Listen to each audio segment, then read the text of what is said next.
किसी की मुस्कुराहटों पे हो निसार, किसी का दर्द मिल सके तो ले उधार, किसी के वास्ते हो तेरे दिल में प्यार, जीना इसी का नाम है। कुछ व्यक्ति ऐसे हैं सोसाइटी में ही रहते हैं इलाकों में भी, और मैं विरोध के लिए जो लोग हैं वो आना चाहे मेरे शो पर तो बिल्कुल आ सकते हैं, प्रॉब्लम नहीं है। ऐसा नहीं होना चाहिए भाई दोस्ती यारी निभाई जा रही है, ठीक है, तो ऐसा कुछ नहीं। जो जिन लोगों को प्रॉब्लम है वो भी आके मुझसे बात कर सकते हैं, मेरा नंबर अवेलेबल है, आप आ सकते हैं, मुझे प्रॉब्लम नहीं है। मुझे ये बात बताइए कि कुछ लोग ऐसे हैं जिनको बहुत वोट मिलते हैं, उनके वोट मिलने के पीछे उनकी योग्यता कारण नहीं है। 6-10 में से 7 लोगों ने प्रूव कर दिया उस चीज़ को कि अगर हम पैसा भी अरेंज कर रहे हैं और इट्स अ ब्यूटीफुल थिंग, लेकिन कैसे करोगे 15 दिन में?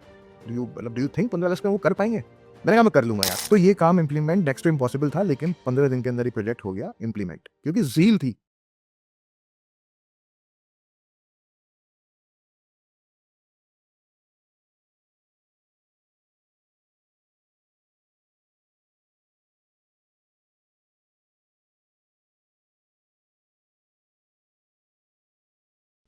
नमस्कार, मेरा नाम सुशील सिंह है। आप इकोलेस देख रहे हैं।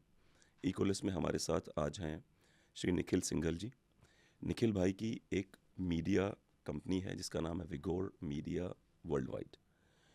निखिल भाई यहाँ से लेके मिडिल ईस्ट तक अलग अलग क्लाइंट देखते हैं, लेकिन अब वो राजनीति में स्विच करना चाहते हैं। तो जैसे एलडे को आमंत्रण नाम की एक सोसाइटी है, वहाँ के एओए के प्रेसिडेंट बने, 2 साल तक लगातार रहे।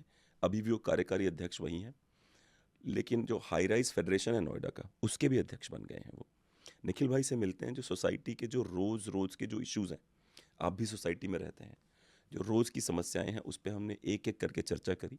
एओए क्या है, एओए का क्या रोल होता है, रेजिडेंट्स कैसे उसका उपयोग कर सकते हैं, हमने सारे मुद्दे डिस्कस करें। वीडियो ज़रूर देखिएगा और लाइक का बटन दबाइए और मेक श्योर करिए आप चैनल को सब्सक्राइब करिए।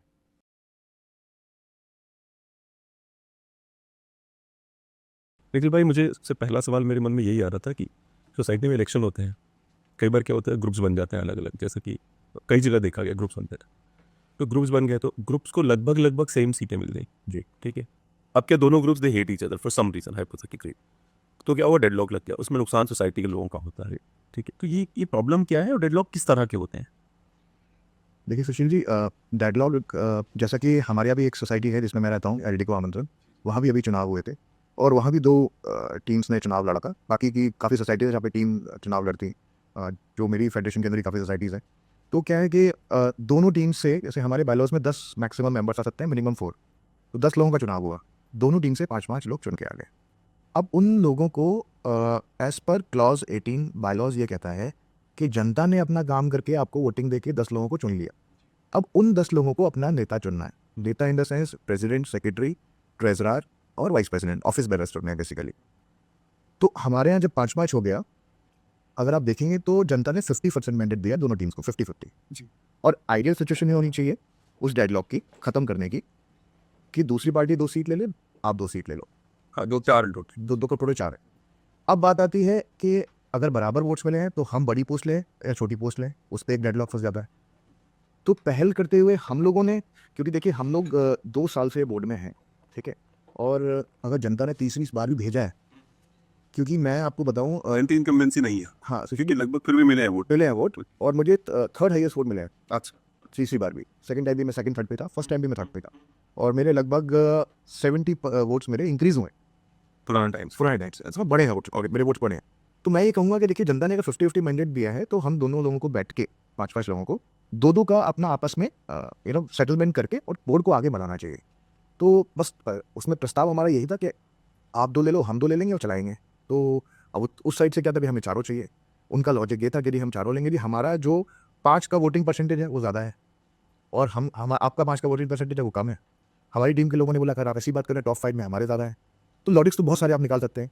और अगर हमें सोसाइटी का भला है ना कि दोनों तरफ से 2-2 होंगे तो ओवरऑल सोसाइटी का तो भला है ना, बिकॉज देखिए मेरे को जो पर्सनली लगता है भला तो नहीं है। अच्छा, रीज़न ये है कि अगर आपके 2-2 भी हो गए, मान लीजिए बोर्ड में 10 लोग हैं, किसी भी काम को करने के लिए आपको बोर्ड में वोटिंग करानी पड़ेगी। मान लीजिए कोई प्रस्ताव आया कि हमें प्लास्टर कराना है इस टावर का, और जी बताइए बोर्ड में सब लोग अपनी अपनी वोटिंग करी, करना चाहिए नहीं करना चाहिए, फिर 5-5 हो गए, फिर डेडलॉक हो गया, तो काम तो कभी होगा नहीं उसके अंदर। बट ये है कि जनता का मैंडेट का सम्मान करते हुए हमें आगे बढ़ना चाहिए।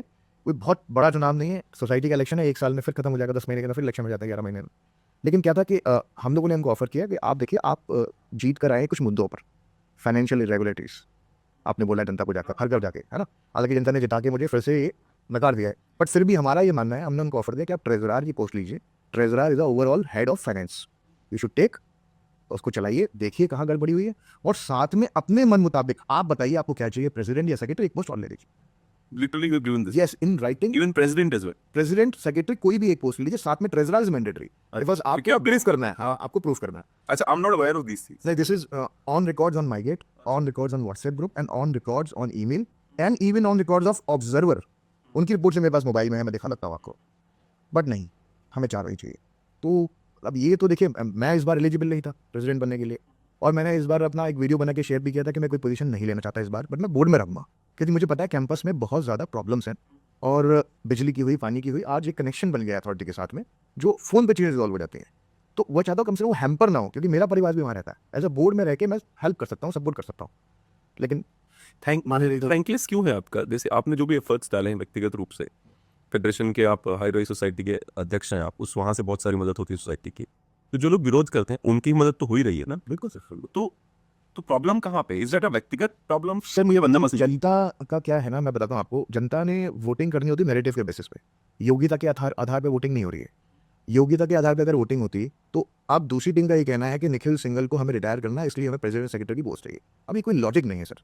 आप रिटायरमेंट करिए जिसकी अयोग्यता उसके आधार पर, जिस आदमी ने 10 बोर्ड मीटिंग में से 2 बोर्ड मीटिंग अटेंड करी है वो रिटायर होना चाहिए, क्योंकि ही इज किलिंग टाइम। जनता ने आपको वोट दिया है काम करने के लिए, बट आप मीटिंग से अटेंड नहीं कर रहे हो। अगर आप ये सोच के देखना चाहते हो कि 2 साल से जीतता हुआ रहा है, मतलब तीसरी साल भी जीत गया, नहीं इसको रिटायर करना चाहिए हमें, तो देखिए अल्टीमेटली ये जनता डिसाइड करेगी किसको रहना है किसको नहीं रहना है। अगर जनता ने वोट किया है तो सम्मान करना चाहिए। अब अगर मैं इस बार प्रेसिडेंट नहीं बनता तो मेरे काम करने के स्टाइल में कोई कमी नहीं होती, ये मैं आपको बता रहा हूँ, क्योंकि मैं सोसाइटी के प्रेसिडेंट से ऊपर भी एक पोस्ट होल्ड करता हूँ जी। तो मेरे को फर्क नहीं पड़ता उस चीज़ से। और जब मैं प्रेसिडेंट नहीं था तब भी मैंने सोसाइटी के लिए जितना मैं टाइम दे सकता था मैंने दिया। तो ये दिमाग से निकालना पड़ेगा कि आप प्रेसिडेंट बनेंगे तभी आप काम कर सकते हैं। मुझे अभी भी याद है कि हम लोग एक बार बहुत पहले जो आप लोगों के आने से पहले एक और ग्रुप हुआ करता था जी, जिसने सोसाइटी की बजा दी थी लिटरली। मतलब उस समय ये आलम था कि चंद फ्लैट्स में जो उनके जो जान पहचान अच्छी दोस्ती थी उनकी फ्लैट्स में बिजली अच्छे से आती थी, क्योंकि मैं खुद भुगत बिल्कुल बिल्कुल बिल्कुल। पर ये केवल हमारी सोसाइटी में, हम श्योर अलग सोसाइटीज़ में भी ऐसा होता होगा। तो क्या होता था, वो व्यक्ति जो है उसके जान पहचान के, जो अध्यक्ष था उसके जान पहचान के, सब लोग खूब उनके यहाँ बिजली पूरी जाती थी, केवल बाकी लोग कहता था पंखा मत चलाइए, करेक्ट, लाइट मत जलाइए, किसी से भी ट्रिप हो सकता है जी है ना जी। यार। लोग अपने घर बेच के जा रहे थे यहाँ से। हाँ, एलडी को इवन सबसे फनी क्या हुआ कि जो बंदा अध्यक्ष है वही घर बेच के चला गया। अच्छा, my question is different. Do you see there कि कुछ लोग ऐसे भी हो सकते हैं जो नई सोसाइटी में एन टाइम पे घुसते हैं, जब ये सोसाइटी हैंडओवर हो रहा होता है, अध्यक्ष बनते हैं, करेक्ट गेम कर लेते हैं, करेक्ट, फ्लैट बेचते हैं, निकल लेते बिल्कुल ठीक हैं। बात। इसकी संभावना कितनी है? बहुत हद तक काफी बीच में खबरें आई थी जी कि कुछ ऐसे ग्रुप के लोग हैं जो यही कर रहे हैं। जी। ये देखिए मेरा तो इसमें पर्सपेक्टिव बहुत क्लियर है सुशील भाई। मैं चाहता हूँ, मेरा जो अपना एक्सपीरियंस है मैं वो शेयर कर रहा हूँ आपसे। बिल्डर से बेहतर सोसाइटी कोई रन नहीं कर सकता। ट्रू, उसके पास एक्सपर्टीज़ है, उसके पास उसकी टेक्निकल क्वालिफिकेशन है, उसका ये डोमेन है। हम लोग उस डोमेन से नहीं आते हैं। तो पहली चीज़, जो भी एओए है या बॉडी है, उसको ये कोशिश करनी चाहिए कि बिल्डर को मना के बिल्डर से ही सोसाइटी चलवाए। अनटिल अनलेस बिल्डर बहुत ख़राब है और आपकी सोसाइटी की हालत को ख़राब कर रहा है, तो मुझे लगता है वहाँ सोच सकते हो आप। लेकिन जो एक्सपर्टीज़ बिल्डर के पास है वो उसकी एक्सपर्टीज़ है। और एलडी को गुड बिल्डर, मुझे अभी भी याद है जब वो जा रहे थे हैंड ओवर करके, तो उन्होंने 3 रुपया 10 पैसे का प्रपोजल दिया था, ये रिकॉर्ड्स पे, कि हम सोसाइटी मेंटेन करेंगे लेकिन हम 3 रुपये 10 पैसे, उन्होंने बिड किया, ओपन बिडिंग किया। आपने 2 रुपये 90 पैसे में हैंड ओवर ले लिया 20 पैसे के चक्कर में, कि नहीं आप जाइए हम चलाएंगे। अब आप देखिए, हमने प्लास्टर खो दिया, हमने फायर पाइपलाइंस हमारी गल रही है सोसाइटी के अंदर आज की डेट में, ठीक है, ट्रांसफार्मर्स, कितनी समस्याएं ऐसी हैं। अगर बिल्डर मेंटेन करता तो हम उसको बोल पाते भाई हम क्या करें इसमें, तुम्हारा इंफ्रास्ट्रक्चर है, तुमने बनाया, तुमने ये रेट कोट किया, वो हम तुम्हें पे कर रहे हैं। तो अकलमंदी उसी में थी कि मतलब बिल्डर को ही आप बोलते कि 10-20 पैसा ज़्यादा भी ले रहा है तो भाई आप चलाओ। इनफैक्ट ये डेडलॉक इतनी बड़ी परेशानी बन गया है, जब मैं स्वागतम की तरफ जाता हूँ तो लोग मुझे उस निगाह से देखते हैं कि हम इस लिफ्ट में जा रहे हैं ऊपर नीचे, करोड़ों रुपए के फ्लैट है। मेरा, अगर आप देखेंगे, इस साल आने का टॉप मोस्ट प्रायोरिटी एजेंडा ये था कि मुझे लिफ्ट चेंज करनी है। पिछली बार भी बहुत ऑब्जेक्शन हुआ, एक इसी सेट ऑफ ग्रुप ने ऑब्जेक्शन किया कि लिफ्ट चेंज करने के लिए पैसा खाना चाहते कहता। देखिए मैं इतना जानता हूँ, जान से बढ़कर कुछ नहीं सुशील भाई, है ना। आप करोड़ों रुपए के फ्लैट में रह रहे हैं, जब आपकी फैमिली सेफ फील नहीं करती है ऊपर जाते वक्त, तो क्या उस 20 लाख रुपए का आप करेंगे एफडी के तौर पे जोड़ के, जो मतलब आज आपके काम आनी चाहिए, जो आप नहीं कर पा रहे हैं। तो मेरी प्रायोरिटी थी इस बार आते ही हम लोग लिफ्ट पे काम करते हैं, वो भी रुक गई। पानी की बहुत समस्या है, 3rd कनेक्शन हमने अप्रूव करा लिया था मीनाक्षी और हमने अथॉरिटी से, वो भी रुक गया क्योंकि हम कोई पॉलिसी डिसीजन नहीं ले सकते। और सबसे बड़ी बात है, हमारे मैनिफेस्टो में टॉप पे था कि हम एलडीको को वापस लेकर आ रहे हैं। मैंने एलडीको से, बिल्डर से ये बात कर ली थी कि आप मेंटेनेंस हमारा टेक ओवर कर लो, मैनेजमेंट ही टेक ओवर कर लो आप, because you have expertise. Man power यही रहने दो, किसी को निकालो मत बाहर, मैन पावर इसी को टेक ओवर कर लो, बट मैनेजमेंट टेक ओवर आप कर लो। मैनेजमेंट फीस जो हमारे जबान को दे रहे हैं वो आप ले लो हमसे, बट आप अच्छी तरीके से उसको मैनेज कर सकते हो, ये आपका बेबी है, आपको पता है कहाँ लूप होल्स हैं। एंड ऑलमोस्ट वो एग्री कर गए थे इस बात को, because they are starting their new domain, facility management का भी। बाकी जैसे क्लियो काउंटी भी करता है, बाकी बिल्डर्स भी करते हैं, विच इज़ गुड। बट आते आते डेडलॉक हो गया और परेशानी खड़ी हो गई दोबारा से। वरना अभी अगर एलडी को आएगा, आपका बहुत अच्छा है कि एलडीको अगर आएगा तो एलडीको के ऊपर सवाल खड़े करना बहुत ही लेजिटिमेट लॉजिकल हो जाएगा। भाई तूने बनाया दिस ये इतना खराब, याद है मैंने आपको एक फोटो खींच के भेजी थी बिल्कुल जो वो ये सेक्शन गिरा था, तो मैंने आपसे कहा था गिर गया है, so then you clean it up, then ऐसे ठीक कब होगा, इसे एलडीको वालों से बात हो रही, वो करवाएंगे, उन्होंने खराब कराया, यस उन्होंने बनवाया वो। लेकिन चलिए एक पॉलिटिकली चलते हैं। कुछ व्यक्ति ऐसे हैं सोसाइटी में ही रहते हैं जी। एलडीको में भी, और मैं विरोध के जो लोग अगर वो आना चाहे मेरे शो पर तो बिल्कुल आ सकते हैं, प्रॉब्लम नहीं है। ऐसा नहीं होना चाहिए भाई दोस्ती यार निभाई जा रही है, ठीक है, तो ऐसा कुछ नहीं। जो जिन लोगों को प्रॉब्लम है वो भी आके मुझसे बात कर सकते हैं, मेरा नंबर अवेलेबल है, आप आ सकते हैं, मुझे कोई प्रॉब्लम नहीं। मुझे बात बताइए कि कुछ लोग ऐसे हैं जिनको बहुत वोट मिलते हैं, उनके वोट मिलने के पीछे उनकी योग्यता कारण नहीं है, क्षेत्रवाद कारण है, जातिवाद कारण है। और मैंने ये होते हुए अपनी आंखों के सामने देखा, क्षेत्रवाद जातिवाद कारण उनको वोट मिलते हैं। अब वो क्या सोल्यूशन दे रहे हैं उस पर डिस्कशन नहीं होता, और मेरे क्षेत्र का इसलिए वोट दूंगा, मैं मेरी जाति है इसलिए वोट दूंगा। आपको नहीं लगता ये बहुत ही ट्रैजिक है? इस सोल्यूशन देने की बजाय मतलब कोई व्यक्ति इसलिए वोट पा रहा है क्योंकि वो क्षेत्रवाद जातिवाद है इसलिए वोट पा रहा है उसको। देखिए सर, ये प्रैक्टिस बहुत गलत है। ये जो डोमेन है, मुझे लगता है कि सोसाइटी हमारी जो है ये बहुत पढ़े लिखे लोगों की सोसाइटी है। कोई LDCO is not a normal society, मैं ये कहूँगा। यहाँ बहुत प्रीमियम लोग रहते हैं, और प्रीमियम से ज़्यादा मैं कहूँगा समझदार पढ़े लिखे लोग रहते हैं। ठीक है, जो मतलब कोई कोई रेलवे से डीआरएम की पोस्ट से रिटायर्ड है, ठीक है, तो कोई एडिशनल डिस्ट्रिक्ट मजिस्ट्रेट है, इस तरह के लोग अगर आपके कैंपस में रहते हैं तो आप ऑनर फील करिए कि ऐसे लोग हैं जो इस सोसाइटी में ज़रूरत पड़ने पर आपके काम आ सकते हैं, सोसाइटी के काम आ सकते हैं। तो क्षेत्रवाद वाली जो राजनीति है वो सोसाइटीज़ में नहीं होनी चाहिए, मुझे नहीं लगता है। योग्यता के आधार पर होना चाहिए, जिसकी जितनी योग्यता है उसको उस तरीके से। हमने वोट डाला, हमने कभी नहीं देखा कौन खड़ा हो रहा है, किसका क्या कास्ट है, किसका कौन से क्षेत्र से आता है, we don't care, we just लिखिए ये बंदा, फोन करो तो ये बंदा आ जाता है काम करने के लिए, दैट्स इनफ। आप देखिए ना सर, घर घर जाना, एक एक घर घर जाना और घर में जाके समझाना ये इरेगुलरिटीज़ हुई है, ये फाइनेंशियल गड़बड़ी हुई है। चलिए मैं जनता को इसमें दोष नहीं देता। जनता ने कहा ठीक है, निखिल सिंगल भी रहेगा, आपको भी मौका दे रहा है बॉस, जी जी, ठीक है। आप पहले अपने आप को प्रूफ करो, निखिल गलत है उसको दिखाओ करके आप। जनता ने इस बार मैंडेट यही दिया है कि निखिल गलत है, लेकिन आप उसको, हम बाहर नहीं कर सकते, आप रहकर उसको प्रूफ करो। तो आपको 2 सीट लेकर वो प्रूफ करना चाहिए, अपनी योग्यता प्रूफ करो। मैंने प्रूफ किया अपने आप को, मैं जब आया था, अगर मैं काम नहीं करता या अपने आप को प्रूफ नहीं करता तो मैं second time third time repeat नहीं होता, ये क्लियर है। मैंने अपने आप को अगर प्रूफ किया है तो आपको जनता ने मौका दिया प्रूफ करने के लिए। अब 4 महीने हो चुके इलेक्शंस को, डेली बेसिस पे परेशानियां आती हैं। अब जनता उनसे पूछे जिनको वोट दिया है, क्या उनकी हिम्मत है उनको फोन करके ये काम कराने की? मेरे को ये दिखता है, कराओ भाई, अब इलेक्टेड हो। दिख ही नहीं रहे हो ग्राउंड पे, दिखेंगे नहीं आपको। और हमारी टीम में से मैं कहूँगा जीत के बाकी लोग भी आए, ना कि वो प्रेसिडेंट है ना वो सेक्रेटरी है, लेकिन देखिए Jaiswal ji is very much active on groups, लोगों की परेशानी सॉल्व कर रहे हैं, आगे बढ़ जा रहे हैं, क्योंकि उनको लगता है कि भाई मैंने वोट मांगने जब मैं लोगों के पास गया हूँ और आज मैं मुंह मोड़ लूंगा तो कल को मुझे कौन एंटरटेन करेगा। एक सोशल रिस्पॉन्सिबिलिटी है। मैं तो सर देखिए, मैं एंजॉय करता हूँ इस डोमेन को, मैं साफ बता रहा हूँ, मुझे सोशल वेलफेयर करना पसंद है। हर किसी की अपनी अपनी पसंद होती है, तो मुझे लगता है ठीक है, जनता के काम में अगर आ सकता हूँ और एफर्ट्स कर सकता हूँ और खुश कर सकता हूँ, अपनी सोसाइटी के लिए काम कर सकता हूँ, तो मैं उसको एंजॉय करता हूँ। इसीलिए मैं प्रेशर फील नहीं करता हूँ, इसलिए मैं काम कर पा रहा हूँ। तो मुझे लगता है सर ये राजनीति खत्म होनी चाहिए, ये जातिवाद, ये सब चीज़ें नहीं होनी चाहिए। आपने मुझसे 1-2 बार बोला था कि आप भी ट्राई करिए, अब चाय पी लीजिए, ठंडी होती जा रही है आपकी चाय। अब एक बार मुझसे बोला था, पर मुझे नहीं पसंद, इतनी सेवा करना पसंद है मुझे, पर ये इतना समय नहीं लगा सकता मैं उधर उस तरफ। मेरी प्रॉब्लम ये है ना कि कुछ और इतनी प्रायोरिटी इतनी ज़्यादा है कि उधर समय नहीं लगा पाता हूँ बिल्कुल भी। सर मैं तो आपके जैसे काफ़ी लोग हैं, मैं जिनको बोलता हूँ कि आगे आइए, आगे आइए। एक्चुअली क्या है ना, अगर आप देखें ना, पिछले 1-2 सालों में सोसाइटी का माहौल इतना ख़राब हो गया है कि लोग आना चाहते हैं, लेकिन वो क्या है, इसलिए आगे नहीं आते कि उनके ऊपर आरोप लगाए जाएंगे, उनकी फैमिली यहाँ रहती है, ठीक है।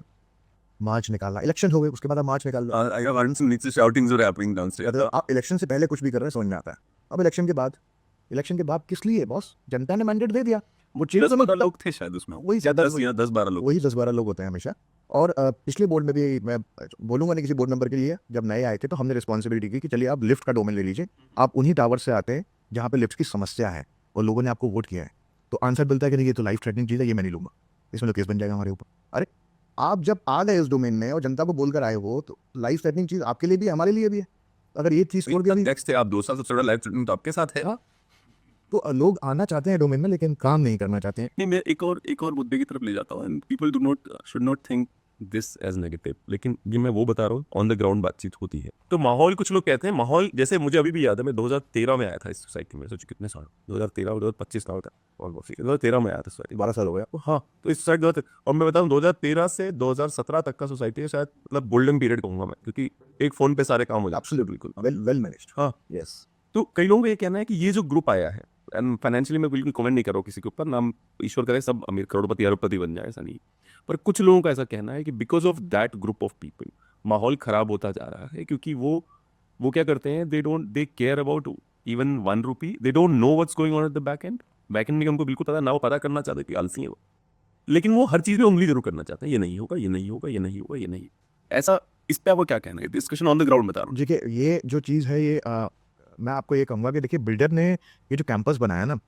एक्चुअली बनना था 3 फेज़ में, और मैं कहूँगा ये 3 सोसाइटीज़ थी अलग-अलग। इन्होंने पूरा उसको एक सोसाइटी में कन्वर्ट कर दिया, कैंपस बहुत बड़ा हो गया। तीनों का अगर आप टिकट साइज़ भी देखेंगे तो डिफरेंट है। साइज़ स्वागतम का एक अलग टिकट साइज़ है, मंगोलिया पार्क अलग है, द एल्डिको इंस्पायर एक अलग साइज़ है। तो डेफिनेटली उस क्लाइंटेल का फ़र्क तो है ही, उधर के लोग कुछ अलग हैं, इधर के लोग कुछ अलग हैं। बट मैं ये कहूँगा, आप अगर आप सोसाइटी में एक आ गए हैं, ठीक है, तो हमको ये नहीं सोचना है कि स्वागतम में कोई चीज़ खराब हो रही तो हम कंट्रीब्यूट नहीं करेंगे। ये चीज़ मैंने भी सुनी है, हम बिल्कुल ठीक कह रहे हैं, मैं समझ गया इस बात को कि वो टावर पुराने हैं, हम क्यों दें उसको। देखिए, छोटी बात बूढ़ा सभी को होना है सर जी, अमर होके कोई नहीं आया है, जी, किसी को पहले किसी को बाद में। आप ये मत सोचिए कि ये टावर्स कभी पुराने नहीं होंगे, यहाँ कभी समस्या नहीं आई, है ना, और हम क्यों करें। ये एक सोसाइटी है, यहाँ की एक RW है, और हम सब एक परिवार हैं। तो हमें ये बिल्कुल नहीं सोचना चाहिए कि वहाँ काम हो रहा है हम क्यों पैसे दें, यहाँ काम हो रहा है हम क्यों पैसे दें। भगवान ना करे कोई भी अगर मान लीजिए आपदा इस बार अगर इंस्पायर की तरफ या एच टावर की तरफ आ जाती है, कहीं और आ जाती है, और अगर स्वागतम के लोग कह दें कि जी हम क्यों करें, हमारा कोई काम नहीं है, तो इससे क्या धीरे धीरे फ्रिक्शंस पैदा हो जाएंगे, फिर वो एक सोसाइटी नहीं रहेगी। फिर आपको यहाँ 3 RW बनानी पड़ेंगी, एक जो मंगोलिया टावर मैनेज करे, एक जो स्वागतम, और एक इंस्पायर। तो ये धड़ नहीं होनी चाहिए। उसी इसी बात में आता हूँ दोबारा से। Don't you think that could have been a better idea अगर एल्डिको ने इनको सेपरेट ही रखा होता तो? यस, ट्रू, बिल्कुल होना चाहिए। देखिए, सोसाइटी जितने कम फ्लैट्स होंगे उतना अच्छा मेंटेनेंस हो पाएगा सर। 10 लोगों की टीम 1258 फ्लैटों को मैनेज करना, मुझे नहीं लगता, ओवर एक्सपेक्टेशन है। ओवर एक्सपेक्टेशन है। 10 में से भी मैं किसी बोर्ड मेंबर को दोष नहीं दूंगा सर, बट हाँ ठीक है, किसी ना किसी कारणवश कोई ना कोई कहीं बिजी होता है, हर आदमी एक सा नहीं होता है, तो अल्टीमेटली आप देखिए वही 3-4 लोग टारगेट होते हैं, हाँ, काम के लिए अगर देखा जाए तो। साइलेंटली बहुत सारे लोग पीछे काम करते हैं, लेकिन सबका काम करने का तरीका अलग है ना।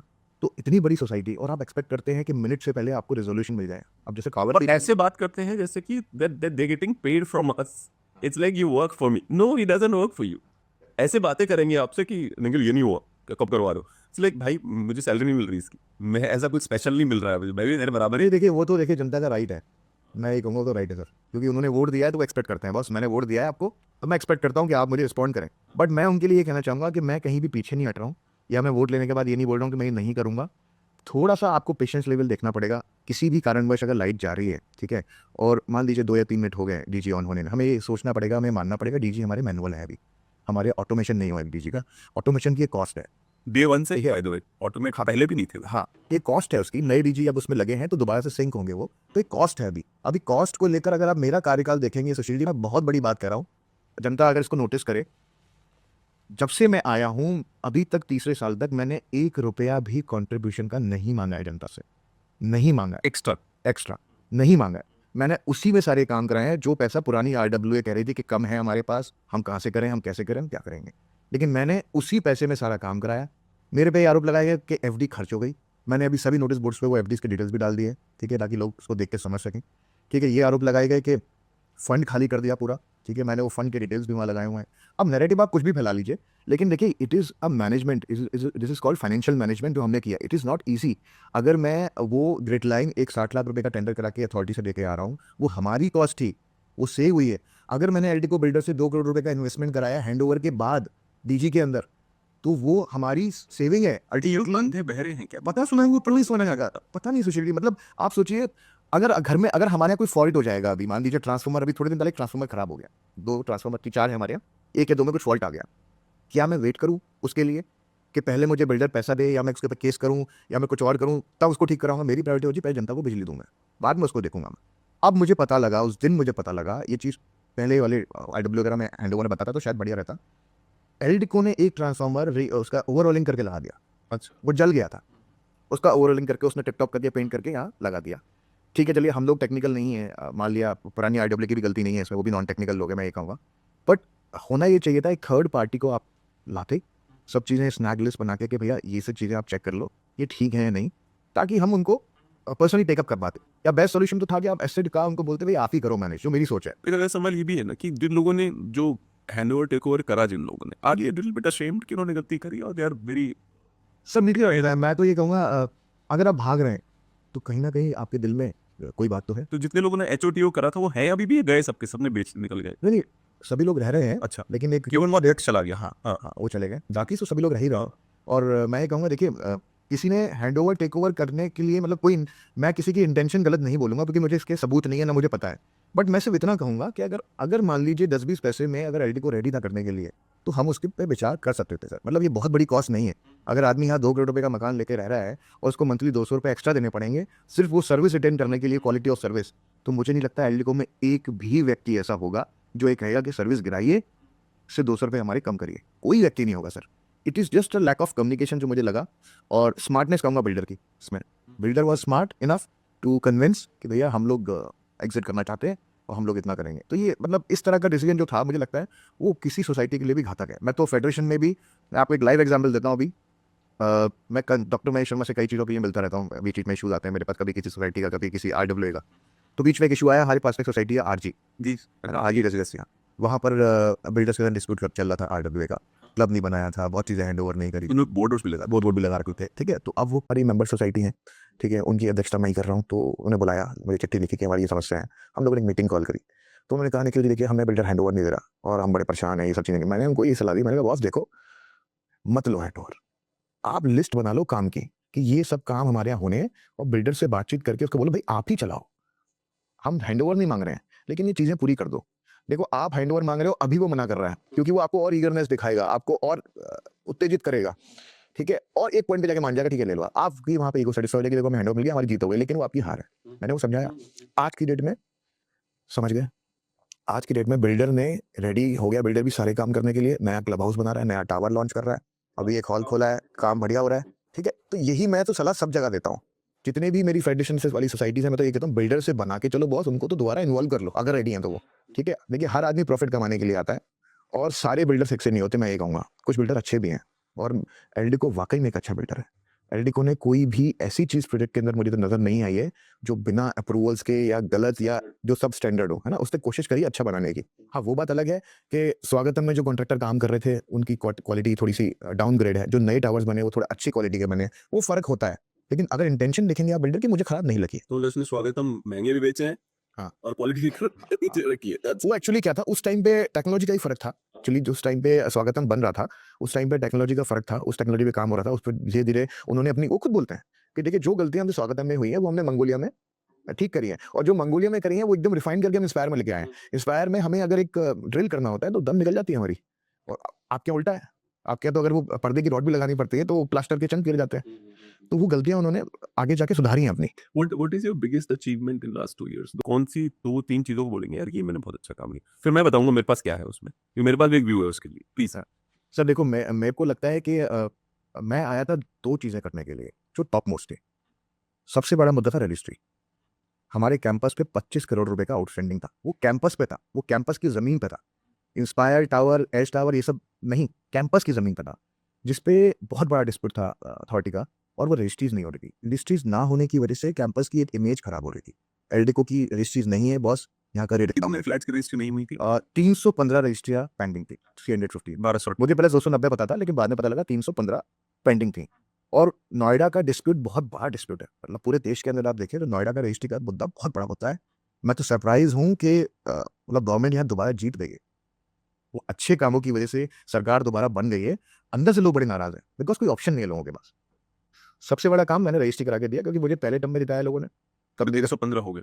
पूरी 315 हो गए, और मैंने लोगों को घर बैठ के उनकी रजिस्ट्री कराई है। तो वो उन्होंने तो वोट दिया होगा आपको, 315 लोगों ने। सर देखिए वोट तो मैं नहीं कह सकता कि वोट दिए नहीं दिए, बट क्या है कि उनमें से कम 200 लोग बाहर रहते हैं, ठीक है ना। तो रजिस्ट्री इलेक्शन के बाद हुई है, इलेक्शन से पहले नहीं हुई। शायद पहले हो जाती तो मेरे वोट बढ़ जाते, लेकिन ये था कि उनका जो मेरे से एक्सपेक्टेशन थी कि निखिल जी पहली बार आप जीत के आए, आपने कोशिश करी, दूसरी बार आप जीत के आए, तो मैं उस लीग में जा रहा था जो नेता वाली लीग होती है, कराएंगे आपका काम, कराएंगे। तो उस चीज़ से मैं बच गया, मुझे वो खुशी। दूसरी जो चीज़ थी जो सबसे बड़ी, वो थी कि बिजली की बहुत समस्या थी यहाँ, बहुत समस्या थी। मतलब एलडीको में ये हाल हो गया था कि अब मैं जब बाकी सोसाइटी से बैठता हूँ तो बोलते हैं बस आपके तो ये हाल था, हम तो बोलते हैं बेचो एलडीको से यहाँ आ जाओ, बेचो गौर आ जाओ। गौर वालों में वो मतलब आई यूज्ड टू सी गौर वालों का बिजली हमसे बेटर है। हाँ, तो ये हाल था यहाँ पर। तो मुझे खुशी है इस बात की कि ग्रिड लाइन हमने ले लिया है, तो हमारे यहाँ अब बिजली की समस्या बिल्कुल सॉल्व है। मुझे आपकी सबसे बड़ी अचीवमेंट वो ग्रिड लाइन लगती है। That's the biggest thing which you have ever done, कि वो ग्रिड लाइन आपने डायरेक्ट ले ली है और लोगों को आइडिया भी नहीं है वो कितनी बड़ी बात है। जी। कितना छक मारते हैं लोग इतने छोटे से काम के लिए। जी, जी, जी। तो ये 2 चीज़ें मुझे लगती हैं जो कैंपस की बहुत ज़रूरत थी सर। और बाकी देखिए छोटी-मोटी चीज़ें तो देखिए कोई परफेक्ट नहीं होता, मैं अपने आप को भी परफेक्ट नहीं मानता। मैं भी एक इंसान हूँ, बट मैं कोशिश पूरी यही करता हूँ कि किसी को कंप्लेन का मौका ना दूँ। बट ठीक है, कुछ कमियाँ रही हैं पास्ट में भी, उसको सुधारने का पूरा कोशिश कर रहा हूँ, करूँगा। आपकी पत्नी कितना इरिटेट होती है जो आपको बार-बार उठ के कि कॉल आते रहते हैं, ये करो, वो करो, फिर बीच में कि फटाफट चले जाओ, वहाँ देखो, चल गया है कुछ, ये हो गया है, वो हो गया है। What is how much dispute she has with you? हाँ सर, बहुत क्योंकि एक्चुअली ये मेरा डोमेन नहीं था। We both are from the media industry, तो हमारा एक अलग मीडिया है, तो ये कहेंगे कि कोई भी क्लाइंट है तमीज़ से बात करना, उसका अच्छे तहज़ीब से ट्वीट करना। और मीडिया को कहते हैं ना ऊपर रखते हैं सब लोग कि यार ठीक है, they are the brand makers, we are the brand makers. अब इस डोमेन में आने को उल्टा हो गया, मेरा ये नहीं हो रहा, मेरा वो नहीं हो रहा, कई बार हीटेड टॉक्स हो जाते हैं। एक्चुअली जनता को ये नहीं पता होता कि आरडब्ल्यूए, एओए के पीछे बहुत सारी चीज़ें चल रही होती हैं। पुलिस केस, एफआईआर्स, पुलिस का आना, रात में 2 बजे मेरी किसी ने पी के किसी को टक्कर मार दिया, अभी 3 दिन पहले की बात है। अच्छा जी। रात में 3 बजे बूम मेरे उड़ा गया, ठीक है। गाड़ी आई और उसने पूरा ठोक-ठाक दिया और रात में 3 बजे पुलिस को बुला लिया। अब पुलिस को पक्ष चाहिए भाई, अध्यक्ष को बुलाइए नीचे, कौन है? सचिव को बुलाइए नीचे, कौन है? तो ये जो पीछे की चीज़ें हैं, वो लोगों तक पहुँचने नहीं देते हम लोग, क्योंकि वो क्या है कि उन्होंने हमें चुन के भेज दिया, बस आपने माँगे थे वोट हमने दे दिए, अब हैंडल करो आप, उनकी बात भी ठीक है। तो बहुत सारी चीज़ें ऐसी हैं, जनता को समझना पड़ेगा कि परेशानियाँ तो हम हैंडल करते ही हैं, साथ-साथ जो बाकी चीज़ें हैं, उनको भी हम लोग साथ में इंटेक्टफुली और अपनी लाइज़िंग से चीज़ों को चला रहे हैं। किसी ने थ्रेटन करा, लाइफ थ्रेटन दिया किसी ने आपको कि छोड़ूंगा नहीं तुझे मैं? यस, अच्छा जी। सोसाइटी के अंदर वाले, बाहर वाले? अंदर वाले। अच्छा जी। जी। तो कुछ किया भी या फिर थ्रेटन नहीं कर रहे थे खाली? सर देखिए, मेरा तो ये मानना है कि मेरा थ्रेटन मत करो, थ्रेटन करो कुछ करोगा, ये गलत बात है। जो बता के करता है तो उसको तो फिर वो थ्रेट ही रह जाता है वहाँ तक। मुझे लगता है करने वाला इंसान जो है ना, जो करता है, वो बोलता नहीं है कभी। तो मैं इन सब चीज़ों में शुरू से मीडिया में रहा हूँ, तो मुझे तो थ्रेटन पहले भी आते थे। और मैं सरप्राइज़ हूँ कि छोटी-सी राजनीति के अंदर अगर ऐसा है, जान से मार नहीं था। हाँ, चांस से मारने के चलते। 356 में मेरी एफआईआर की गई, या एफआईआर 356 ही होता है ना? 356 में मेरी एफआईआर की गई और मेरी जान से मारने की धमकी दी गई। तो ये सब हुआ और ठीक है, मैं सोचता हूँ जिस डोमेन में है सीधे से मतलब कि मैं समझ नहीं पाता हूँ कि 1258 फ्लैट्स है ना? उसमें जान से मारने की धमकियाँ चल रही। सोचो नोएडा में जो बेचारा सांसद बन रहा है, विधायक बन रहा है, हाँ। उन लोगों के साथ में क्या-क्या होता होगा? क्या होता होगा? ये मैं तो देखता हूँ। मैं देखता हूँ उनके घर के नीचे जो आंदोलन चलते हैं, जो उनको धमकियाँ मिलती हैं, आजकल बैठना-उठना होता है उन लोगों के साथ में, तो ईज़ी नहीं है। तो महेश शर्मा जी कैसे किस प्रकार के व्यक्ति हैं? देखिए महेश शर्मा जी, मैं कहूँगा वो एक ऐसे व्यक्ति हैं, मुझे मुझे बोलने में कोई शर्म नहीं है, क्योंकि मैं ब्लंटली बोलता हूँ सर। महेश शर्मा जी ऐसे व्यक्ति हैं, काम करें ना करें, किसी को नाराज़ नहीं करेंगे। ये बताओगे आप। और सबसे बड़ी देखिए 2 तरह के इंसान होते हैं, मुझे जो लगता है ये अच्छी क्वालिटी भी है। जनता ने आपको वोट दिया, एक तरीका है आप उसको इग्नोर कर दो, या अगर आप बोल के भेज दो कि आपका काम हम कर देंगे और नहीं कर रहे हो आप काम। एक होता है कि महेश शर्मा जी के पास आप गए, अपना काम ही बोल जाओगे, आप आपको इतना प्यार मिलेगा। तो वो जो मैजिक होता है ना, वो बहुत कम लोगों में होता है। इस बार सांसद जी को पूरे उत्तर प्रदेश में हाईएस्ट वोट मिले। प्रधानमंत्री से भी ज़्यादा। नहीं, प्रधानमंत्री से, हाँ, प्रधानमंत्री से ज़्यादा, करेक्ट, प्रधानमंत्री से ज़्यादा। 5.5 लाख वोटों से जीतने वाला अकेला व्यक्ति है उत्तर प्रदेश में, वो है Mahesh Sharma. He is a top gainer. तो कुछ तो बात है। And the second term, this is a 4th term. अच्छा चौथी बार सांसद? चौथी बार। अच्छा। सांसद तो 5वीं बार बने हैं, बीजेपी के साथ बता रहा हूँ, पहले हो चुका। तो मतलब आप सोचिए कि मतलब लगातार 20-25 सालों से सांसद रहना किसी आदमी के लिए और लेटेस्ट टर्म में हाईएस्ट वोट लाना, वो भी पूरे प्रदेश में, तो कुछ तो मैजिक है बिल्कुल। ना? और मुझे पर्सनली कभी फील ये नहीं हुआ कि मैंने किसी काम के लिए बोला और उन्होंने मना कर दिया। इनफैक्ट मैं मेरे मेरे घर भी वो आते हैं, और भी सांसद मेरे दोस्त हैं, अरविंद केजरीवाल मेरे बहुत अच्छे मित्र हैं, अभी से भी बहुत पुराने। मैं उनके घर जाता हूँ, वो मेरे घर आते हैं। हमारे अच्छे टर्म्स हैं, मेरे और भी मुख्यमंत्री से काफ़ी किसी ने सुना है कि केजरीवाल की दोस्ती कैसे कर ली तुमने? हाँ, होता है सर। अब जैसे मेरे मित्र हैं बहुत अच्छे, पवन खेड़ा जी, हाँ, तो मैं मिलता रहता हूँ उनसे, सब जगह क्लिप में खड़े हैं उनका, तो मिलते हैं, तो कभी-कभी हँसी मज़ाक में बोल देते हैं, but you know real politicians आपस में सब दोस्त रहते हैं। हाँ। पता है कि दे आर बट ठीक है, वो कसरत चलती रहती है, यार तुम वहाँ भी घूम रहे हो, वहाँ भी घूम रहे हो, क्या चल रहा है आजकल? कुछ पॉलिटिकल पार्टी से ऑफर भी आए, बट मैंने कहा कि ठीक है, अभी अपना इसको रिस्ट्रिक्ट नहीं, you should look for it because 2-3 चीज़ें जो लीडरशिप की होनी चाहिए, एंड आई एम श्योर आप में कमियाँ भी होंगी। बट जो 2-3 चीज़ें हैं वो जैसे होता है ना कि ज़िम्मेदारी को लेना कि भाई मैं करूँगा, और उसको फ्रंट फुट पे खेलना कि भाई मैं आपका फ़ोन इग्नोर नहीं करूँगा, मैं उठाऊँगा आपका फ़ोन। चले भले ही आप मुझे सुना रहे हो या क्या कुछ भी कर रहे हो, I will answer your phone, ठीक है। वो अच्छी वो जो राजनीति की जो पहली राजनीति तो नहीं पता, पर लीडरशिप की जो पहली क्वालिटी है वो है, when I see that from at least from my experience कि वो है। से मुझे लगता है वो ज़रूरी है। मतलब जनता ने अगर आपको वोट दिया है तो उनका हक है वो आपको फ़ोन करने का, आपको डिस्टर्ब करने का, और वो अपना हक समझ के फ़ोन कर रहे हैं। उनको पता है निखिल के पास कुछ लोग मुझे मिलते हैं, आप ही के टावर के बता रहा हूँ आपको, बहुत सीनियर मोस्ट लोग हैं, ठीक है? मिलते हैं, बोलते हैं, "मैं आपको फ़ोन इसलिए करता हूँ, मुझे पता है आपको फ़ोन करूँगा तो काम हो जाएगा। कहीं आपको ये तो नहीं लगता कि मैं आपको बहुत परेशान करता हूँ? ये छोटी-छोटी चीज़ों के लिए मैं मेंटेनेंस में नहीं बोलता।" मैंने कहा, "नहीं अंकल जी, ऐसी कोई बात नहीं है।" कह रहे, "निखिल जी, मुझे बस इतना पता है, आपको बोल दिया निश्चिंत हो जाऊँगा मैं, उस काम को हो जाए।" तो वो चीज़ जब उनको मतलब फ़ील हो रही है, तो मुझे लगता है कि भाई जीत-हार तो अपनी चीज़ है, लेकिन हाँ, चलो लोगों को ये पता है कि मेहनत हम कर रहे हैं, काम हम कर रहे हैं, और ये फ़ील होना कि उनको बोल दिया काम हो जाएगा, तो ये मेरे लिए बहुत बड़ा रिवॉर्ड है। तो अभी आपका फ्यूचर का प्लान क्या है? Like what exactly are you planning to do? Sir देखिए, फ्यूचर के लिए कुछ अभी सोचा नहीं है ऐसा, मतलब फ़िलहाल तो ये है कि इस डेडलॉक को ख़त्म कैसे किया जाए वो देखूँ, क्योंकि जहाँ रह रहा हूँ वहाँ can we not cancel the election and get it done again? वो नहीं हो सकता। सर वो हो सकता है, लेकिन क्या है ना, उन 5 लोगों ने जो लिख के दे दिया डीआर को, और वहाँ से फिर ऑब्जर्वर अपॉइंट हो गया, है ना? तो हमें अपने घर का मामला अगर घर तक रखते तो बेटर रहता। अब अगर चीज़ें एडमिनिस्ट्रेशन के हाथ में चली जाती। अच्छा, यूएन तक नहीं चले गए वो कि मतलब यूनाइटेड नेशंस नहीं यार। अरे! यूएन विषय से याद आया है, अभी जब मैं रास्ते में था तो मेल आया एक, हमारे इलेक्टेड मेंबर हैं, मतलब ठीक है, हमारे इलेक्टेड मेंबर है, सोसाइटी में रहते हैं, जीत के भी आए हैं, अच्छे वोट्स वाले हैं। मेल किया है डीएम नोएडा और पता नहीं कौन-कौन, ये ऑफिसर, वो ऑफिसर, मतलब लूपिंग नोफा, ये वो हमारी सोसाइटी में चल रहा है। तो मैं तो मतलब मुझे लग रहा था कि why don't he loop in Donald Trump, या जितनी मेड है सोसाइटी में उनको भी लूप इन कर लीजिए।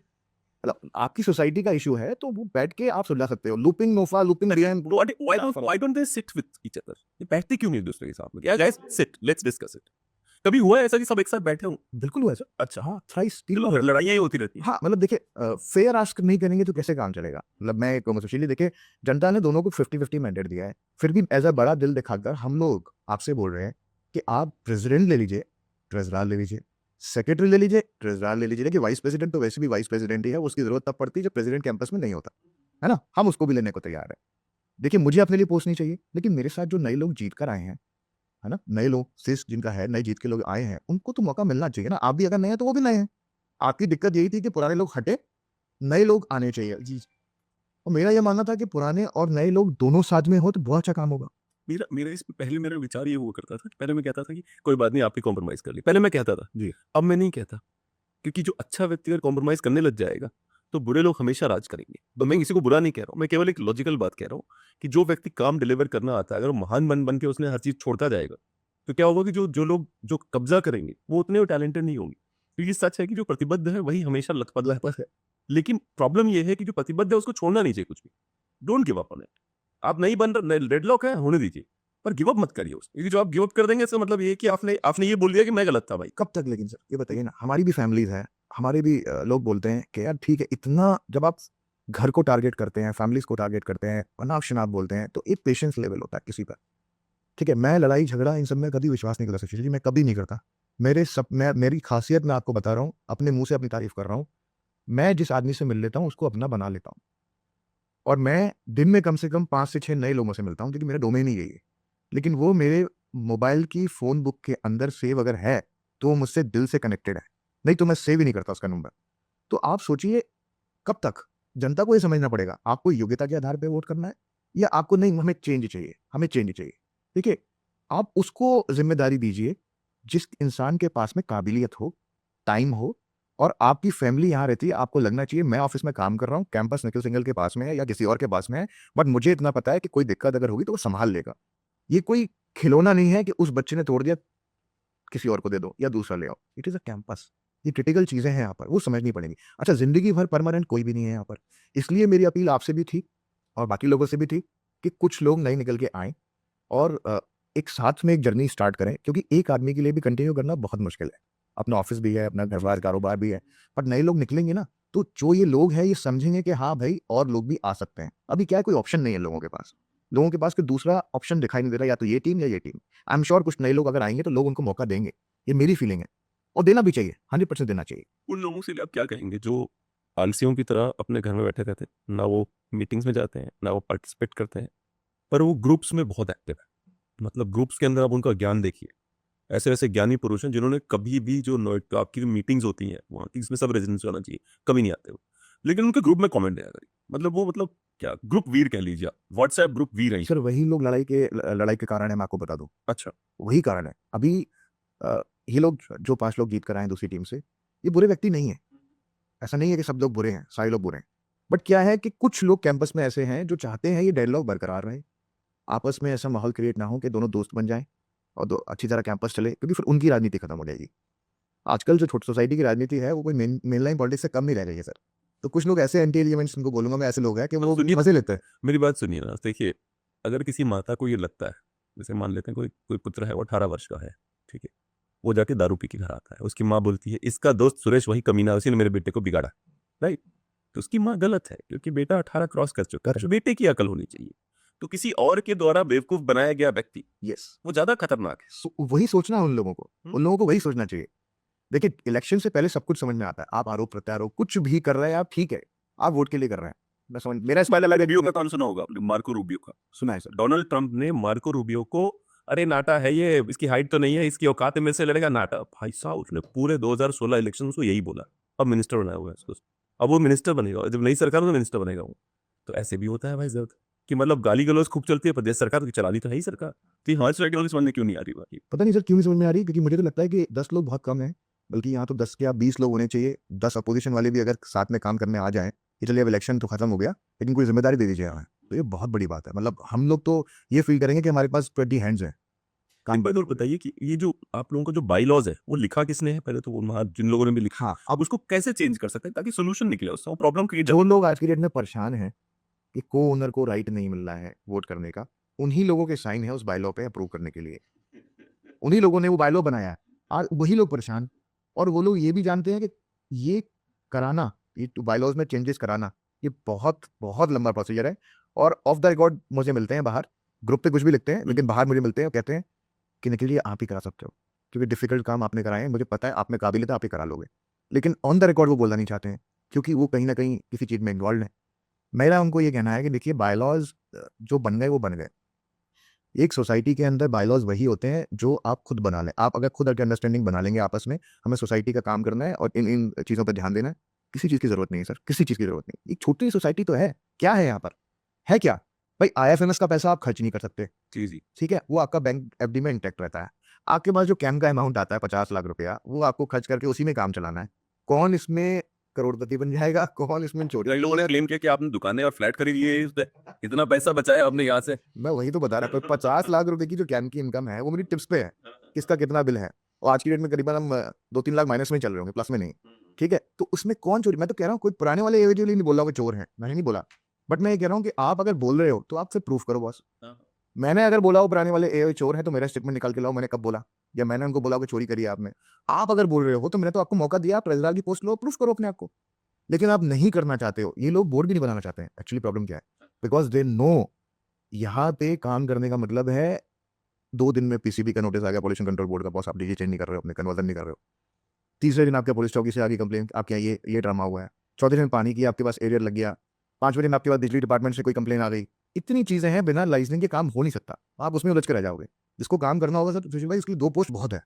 एंड टॉप मोस्ट पोस्ट है आपको, प्रेसिडेंट इज प्रेसिडेंट, फेस होता है वो। बिल्कुल, नीचे कोई भी लोग काम कर रहे हो आपकी टीम के, अगर आप प्रेसिडेंट हैं तो फेस हैं, लोग क्वेश्चन आपको ही करेंगे।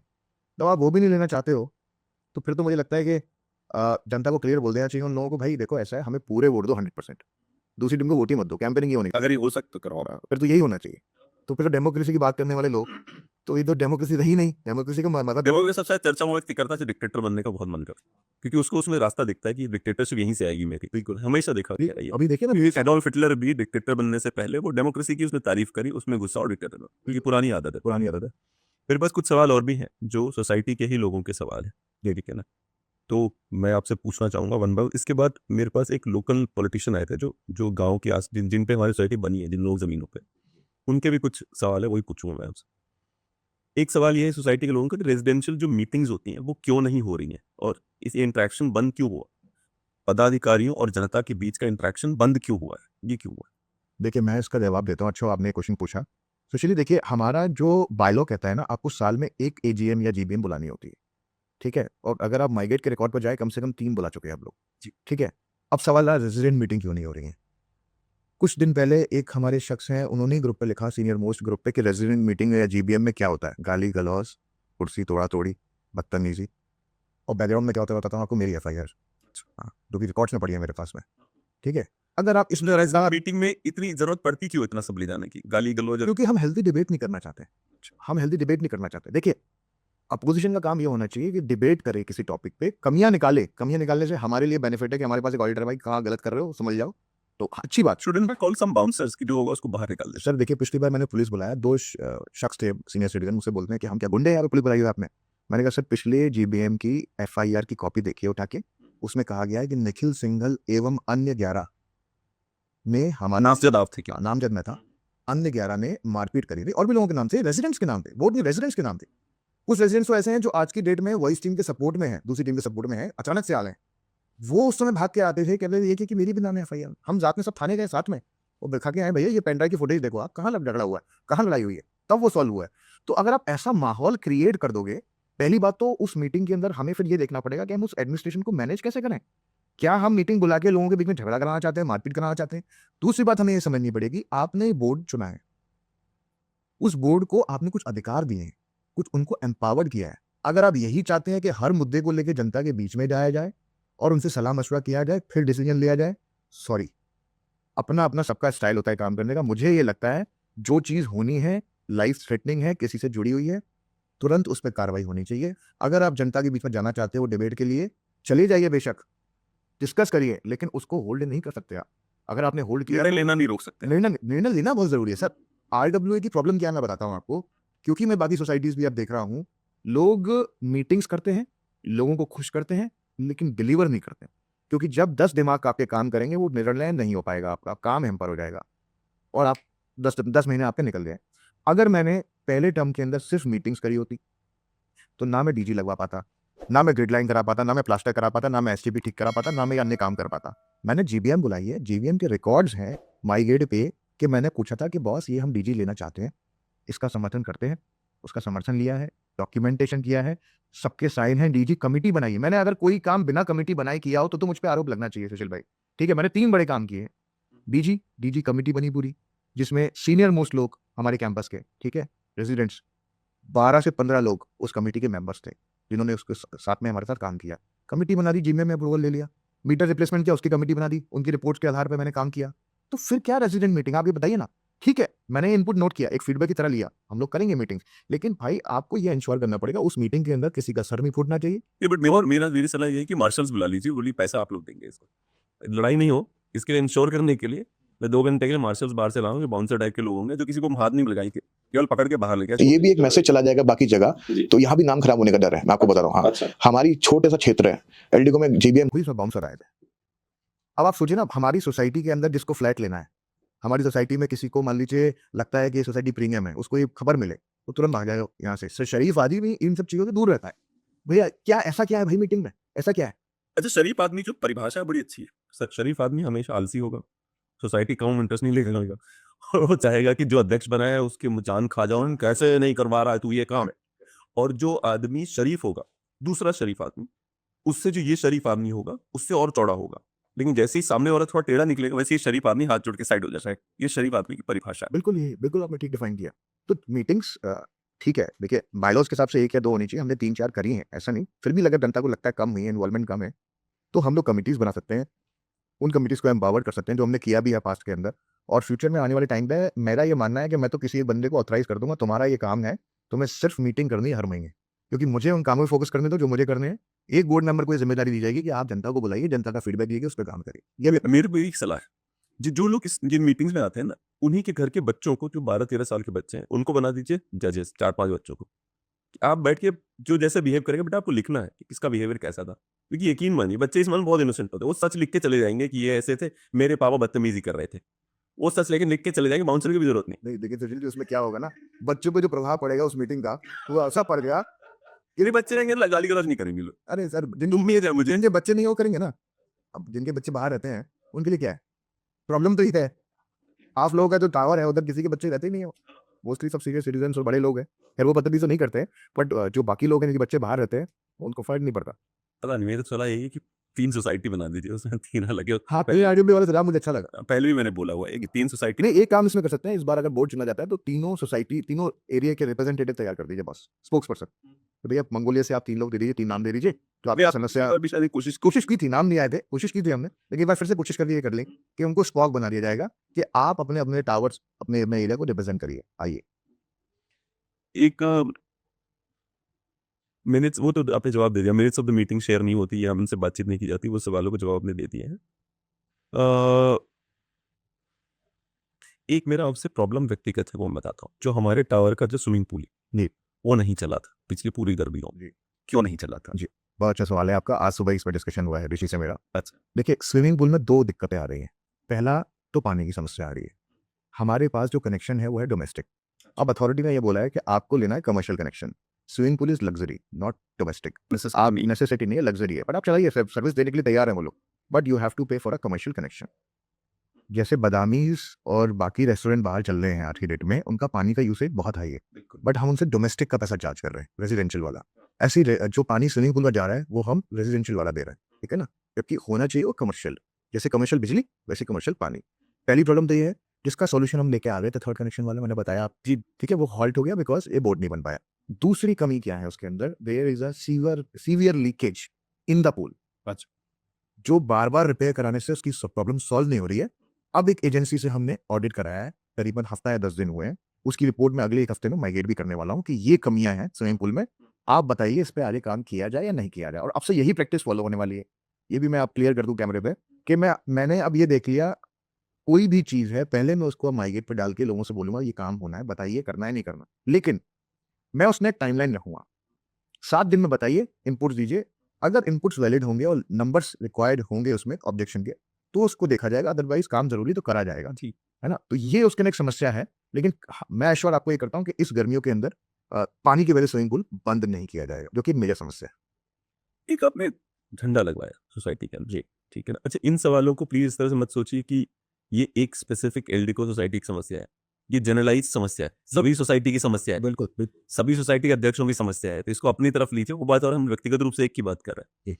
आपने झंडा लगवाया देश प्रेम के लिए और बहुत ब्यूटीफुल है। मतलब मेरा जो फ्लैट है आपके झंडे के बिल्कुल ऊपर है, 16th फ्लोर पे है मेरा, मैग्नोलिया में, थर्ड MP3 में है मेरा, 16th फ्लोर पे। तो मेरे यहाँ से बहुत ब्यूटीफुल व्यू आता है उसका, क्योंकि कभी कभी आते हैं ऑफिस के लोग, एक क्लाइंट आते हैं, रुकते हैं वहाँ पे, होता है, ये बड़ा अच्छा लगता है। तो उसके बावजूद भी उस झंडे पे भी लोगों को समस्या है, मतलब देशभक्ति की प्रॉब्लम लोगों की, ऐसा कैसे हो रहा है? देखिए सुशील जी, कुछ चीज़ें इमोशनल होती हैं, ठीक है? मैंने ये सोचा था कि इस कैंपस को कुछ एक ऐसी चीज़ मिलनी चाहिए जो प्राइड हो। कुछ चीज़ें प्राइड के लिए भी की जाती है। हर चीज़ आप पैसे को लेकर या फिर उस चीज़ को सोचकर करेंगे तो नहीं चलेगा काम। उस झंडे को लगवाने का मकसद एक था, एक तो वो जो एरिया था, एंट्री है वहाँ, गेट है। हमारे दोनों ही गेट अगर आप देखें ना, अट्रैक्शन कुछ भी नहीं है। एंटीपॉइंट सोसाइटी बहुत अच्छी बनाई है, लेकिन गेट्स के मामले में मैं कहूँगा वी आर वीक। एक जो एलिगेंस, लार्ज फील वाला गेट होता है, हमसे छोटी सोसाइटीज़ के आज की डेट में आप गेट्स देख लीजिए, चाहे वो ज़ोडिएक आपने देखा हो, आम्रपाली ज़ोडिएक या प्रतीक लॉरियल आपने देखा हो, एलिवेशन टाइप बड़ा-सा गेट है, 2 रोड्स जा रही हैं अंदर। वहाँ हम ये प्रतीक की वेरी गुड सोसाइटी। प्रतीक में एक और खास बात बताता हूँ ना, वो पर सोसाइटी डिजाइन ही ऐसा है कि वो रोड सीधे अंदर सामने चली जाती है, वो तो ऐसा अलग है हाँ, उसका। हाँ। है ना? तो हाँ, वो भी वहाँ के अध्यक्ष बहुत अच्छे मित्र हैं, वो डिस्कशन चलता रहता है। तो मेरे को ऐसा लगता था कि देखिए सोसाइटी हमारी इतनी अच्छी है, कुछ एक ऐसा प्राइड फील यहाँ होना चाहिए जिसकी वजह से हमें सोसाइटी को भी बेनिफिट मिले और सोसाइटी की एंट्रेंस भी ब्यूटीफुल हो और कुछ ऐसा चीज़ हो जो सबकी इमोशनल से जुड़ा हो, जिसको लोग फील कर सकें यार हम उस सोसाइटी में रहते हैं जहाँ सबसे ऊँचा झंडा लगा हुआ है। और आज होता है ऐसा, लोग मुझे बोलते हैं, बाहर के लोग जो बोलते हैं, कभी यहाँ के तो नहीं बोलते, बाहर के बोलते हैं कि हमें तो ये पता है, वहाँ चले जाओ सबसे ऊँची वाली झंडे वाली सोसाइटी जो है ना, उसी में जाना है आपको। और लोग भी बताते हैं सोसाइटी के कि हम बोलते हैं लोगों को जहाँ झंडा दिखाई दे जाएगा वही सोसाइटी है। तो सर ये डिसीजन ये था, मैंने प्रपोज़ किया ग्रुप के अंदर, तकरीबन 15 दिन बचे हुए थे, 15 अगस्त में, 15 से 20 दिन बचे हुए थे। मैंने कहा मुझे एक मीटिंग करनी है सभी बोर्ड मेंबर्स से और मेरे दिमाग में एक ख़्याल आया है जिसको मैं करना चाहता हूँ। तो अगेन लोगों ने बोला बताओ कुछ अर्जेंट है तो यहीं लिख दो आप। मैंने वो ग्रुप में डाला था, कौन रिकॉर्ड्स है। मैंने कहा अगर आप लोग इस चीज़ को समर्थन करते हैं तो पैसा भी मैं जुटा लूँगा। यू हैव तो टू यूज सोसाइटी के फंड्स। सोसाइटी के फंड से मैं पैसा नहीं लूँगा, पैसा भी मैं जुटा लूँ, ठीक है? अगर आप समर्थन करते हैं इस चीज़ का तो। तो उन्होंने कहा कि यार समर्थन बिल्कुल है, ये तो प्राइड है, फ्लैग लगाने में क्या दिक्कत है? किसी आदमी ने ऑब्जेक्शन नहीं किया। 6-10 में से 7 लोगों ने प्रूव कर दिया उस चीज़ को कि अगर हम पैसा भी अरेंज कर रहे हैं और इट्स अ ब्यूटीफुल थिंग, लेकिन कैसे करोगे 15 दिन में? डू यू थिंक 15 अगस्त में वो कर पाएँगे? मैंने कहा मैं कर लूँगा यार, मुझे बस आप लोग सपोर्ट करो, मैं कर लूँगा। मैंने उस प्रोजेक्ट को इम्प्लीमेंट किया, मेरे पास नोफा जो ऑर्गेनाइज़ेशन है, Noida owners of apartments owners association का फ़ोन आया, मैं ये ऑन रिकॉर्ड बता रहा हूँ कि हम लोग इस झंडे को स्पॉन्सर करना चाहते हैं, बहुत बढ़िया इनिशिएटिव है, कितना खर्चा है बताइए? नोफा का बोर्ड लगा दीजिए एक। NOFA will be taking care of. वो मेरे बहुत अच्छे मित्र हैं जो आर्किटेक्चर सचिन है। मैंने कहा thank you sir for your offer, it is an honour, why don't you come as a chief guest, बाकी मैं अरेंज कर लो। वो बड़े खुश हुए। मैं कहा यार कमाल कर दिया आपने, हम तो यहाँ पे आपको ऑफर कर रहे हैं कि हम कंट्रीब्यूट कर देते हैं कुछ, और चलिए चीफ गेस्ट भी डन हुआ, हम आएंगे। मैंने उस प्रोजेक्ट पे काम करना स्टार्ट किया। मैंने देखा कि दिल्ली में एक संस्थान है जिसका नाम है फ्लैग फाउंडेशन। फ्लैग फाउंडेशन एक कंपनी है जो जगह जगह दिल्ली में, जिसने झंडे लगाए, पे देखा होगा दिल्ली में जगह जगह हाई मास्ट पोल लगे। जी जी बिल्कुल। मैंने उनसे संपर्क किया, सावधान फ्लैग फाउंडेशन समथिंग कुछ है, तो संपर्क किया, उनसे बात हुई। उन्होंने कहा नहीं सर 15 दिन में तो नहीं हो पाएगा। मैंने कहा सर मुझे 15 अगस्त को ही चाहिए, फिर कोई यूज़ नहीं है उसका। तो उन्होंने कहा कि चलिए फ्लैग का काम हम कर देंगे, एलिवेशन काम कर देंगे, बाकी नीचे मैं वो मैं करा लूँगा। वो मुझे पता ही मेरे डोमेन का काम किया। तो वहाँ से मैंने फिर उस चीज़ को पिकअप किया, उस एरिया को पूरा मैनेज कराया, और उस झंडे की ऑन रिकॉर्ड्स बड़े अच्छा आपने क्वेश्चन पूछा, लोग पूछते हैं कीमत कीमत कीमत। मैंने माईगेट में भी डाला हुआ है, एमआईएस में भी डाला हुआ है बॉस, 2.5 से 3 लाख रुपए का खर्चा है। 2-2.5 लाख का पोल है सूर्या कंपनी का, जिसको बोलते हैं हम हाई मास्ट पोल। उसके ऊपर प्लेट भी लगी हुई है, किस कंपनी का बोर्ड है, सॉरी पोल है, उसके डिटेल्स भी डले हुए हैं। हैवी क्वालिटी का पोल है, क्योंकि वो पोल एक लाइफ रिस्क है, ठीक है? मैं उसमें कोई रिस्क नहीं लूँगा, ठीक है? बेस्ट से बेस्ट क्वालिटी का पोल, क्योंकि पोल ही है, और बाकी झंडे की कीमत तो 15,000 है, वो लाइट की कीमत 200 रुपए है, तो उस बाकी किसी चीज़ की कीमत नहीं है। वो जो नीचे वाला जो अपना काम है, सिविल का काम है, वो हमने अपने इन हाउस लोगों से करा लिया। वो बोल के भैया यहाँ पत्थर लगना ही लगना है, वो लगना है, उसको ब्यूटिफिकेशन दे दिया। तो ये काम इम्प्लीमेंट नेक्स्ट टू इम्पॉसिबल था, लेकिन 15 दिन के अंदर ही प्रोजेक्ट हो गया इम्प्लीमेंट, क्योंकि ज़ील थी। मुझे याद है वो दिन रात को 3-3 बजे तक काम चल रहा था, मैं वहाँ साइड पे था, वो फोटोग्राफी ग्रुप के अंदर है, और मैं वहाँ खड़े होके काम कर रहा था, क्योंकि मुझे लगता था कि हाँ सोसाइटी के लिए ये चीज़ एक ऐसी बनने वाली है, तो सबको पसंद आएगी। तो वो चीज़ इम्प्लीमेंट करी, वो 2.5 लाख रुपए भी सुशील जी मैंने अरेंज करे हैं, कैंप के पैसे से नहीं लगाए हैं। मैंने एक कंपनी को पकड़ा, जो कंपनी ने मुझे बोला कि हमारे यहाँ हम आपकी सोसाइटी में एलईडी स्क्रीन लगाना चाहते हैं। उससे 2 फ़ायदे हुए। उन्होंने मुझे एक फिक्स्ड इनकम दे दी, करीबन त 3-4 लाख रुपए साल का, ठीक है? सेकंड चीज़ मेरा फ़ायदा क्या हुआ, हमारे नोटिस भी चलेंगे उसपे, है ना? कम्युनिकेशन भी लोगों को जाएगा। तो मैंने कहा यार ये तो अल्टीमेटली बेनिफिट की चीज़ ही है, ऊपर से पैसा भी मिल रहा है ना? मैंने उनको पकड़ा, उनको साइन किया। साथ में मुझे एक और ऑप्शन मिला लिफ्ट्स का। मैंने कहा ठीक है यार ये पैसे और मिले, क्यों छोड़ो, ये भी ले लो। अगर मैंने कहीं से पैसा अरेंज करके सोसाइटी के लिए एक ऐसा काम कर दिया, तो इसमें मुझे समझ में नहीं आया है, आप अपोज़िट करिए उस चीज़ का जो वाक़ई में मतलब लगता है आपको कि अपोज़िशन करने लायक है। पर देश के लिए जो काम हो रहा है उसके लिए आपने अपोज़िशन करके, और मेरे पास जो ईमेल आते हैं इन्हीं इन्हीं की टीम के, कि झंडे का पता ये कॉस्ट कितना है और बार-बार झंडा कैसे फट रहा है, ये कौन रिप्लेस कर रहा है। मैं उन लोगों को पहले तो ये बता दूँ कि भाई ये 5 साल की वारंटी में तो पोल होता है।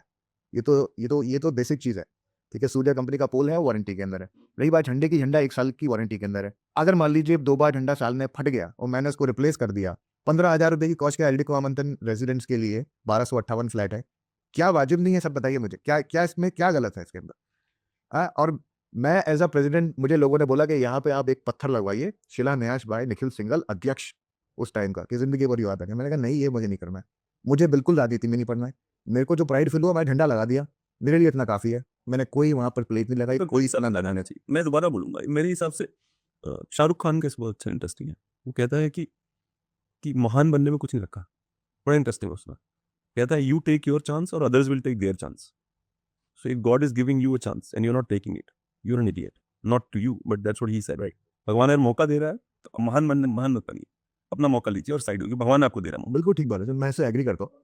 बट मैंने ये सोचा कि ठीक है देखिए नहीं, डज़न्ट मैटर कौन क्या सोचता है। You no they still are cursing at you. Are they appreciating you? No they are not. बिल्कुल ठीक है। They will keep cursing at you. You do what you're supposed to do. It doesn't matter. कौन क्या बोल, मेरे हिसाब से बिल्कुल ईमान बनना चाहिए। आपको मौका मिला अपना काम करिए। किसी की वो तो कर्स तो अभी भी कर रहा है। मैं तब भी कर रहा था। ऐसा तो नहीं कि बोला वाह वाह वाह क्या देखा कितने महान नहीं। उनका कभी अप्रिशिएशन नहीं मिला। लेकिन सर मुझे जो खुशी इस बात की है, वो संख्या बड़ी कम है। अगर आप देखें तो उस झंडे पे क्वेश्चन करने वाले यही 8-10 लोग सोसाइटी के अंदर। बाकी लोग तो प्राइड फील करते हैं। और नोफा के अध्यक्ष उस दिन चीफ गेस्ट बन के आए थे।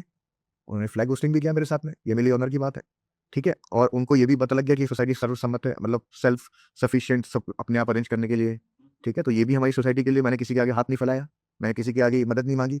मैंने फिर कह रहा हूँ, मैंने अपने कार्यकाल में आज तक किसी के साथ 1 रुपए कंट्रीब्यूशन का काम नहीं किया, रेज़िडेंट के साथ, ठीक है? इससे पहले जितने भी इवेंट्स होते थे, चाहे दिवाली हो, होली हो, कुछ भी देख लीजिए आप। अभी इधर भी इवेंट्स तो बहुत होते हैं। फॉर एग्जांपल लोहड़ी का भी इवेंट हुआ। हाँ। काफी अच्छा था वो। तो कुछ भी कहीं का भी खर्चा नहीं होने दिया। अब देखिए हम लोग आज की डेट में कोई कैपिटल एक्सपेंस नहीं कर सकते, कोई फालतू खर्चा नहीं कर सकते, रोक लगी हुई है। तो लेकिन मैंने इवेंट का लेवल तो नहीं गिरने दिया। सीनियर सिटीज़न मेरे पास में आया कि बेटा हमें स्टेज चाहिए, हमें साउंड चाहिए, हमें ये सब चीज़ें चाहिए, आप कर दोगे? मैं They were singing beautiful. बहुत ब्यूटीफुल था वो गाना। मुझे एक बात और बताइए कि जैसे अभी मैं सीधा एग्जांपल लूंगा भारत के प्रधानमंत्री का। भारत के प्रधानमंत्री का कुछ लोग विरोध करते हैं जी। और विरोध करने के लिए विरोध करते हैं।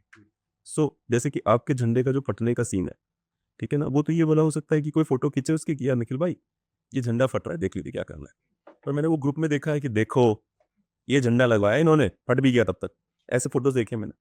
उसी पे एक और भी है कि मेरे एक मित्र हैं जो सिक्योरिटी रीजन का नाम नहीं बताऊंगा कौन वो मित्र है, वो आते हैं मेरे वाले फ्लैट पे रुकते हैं, ठीक है, MP3 वाले में। तो एक बार उनके साथ जो रामविलास पासवान, लेट श्री रामविलास पासवान जी के पुत्र भी आए थे, तो वो सोसाइटी में घूम रहे थे, ठीक है, 2 बजे रात को आए थे शायद वो लोग, घूम रहे थे, पूरी सोसाइटी घूमी उन्होंने, और उन्होंने मेरे मित्र को बोला कि यार क्या सोसाइटी है, ब्यूटीफुल है ना।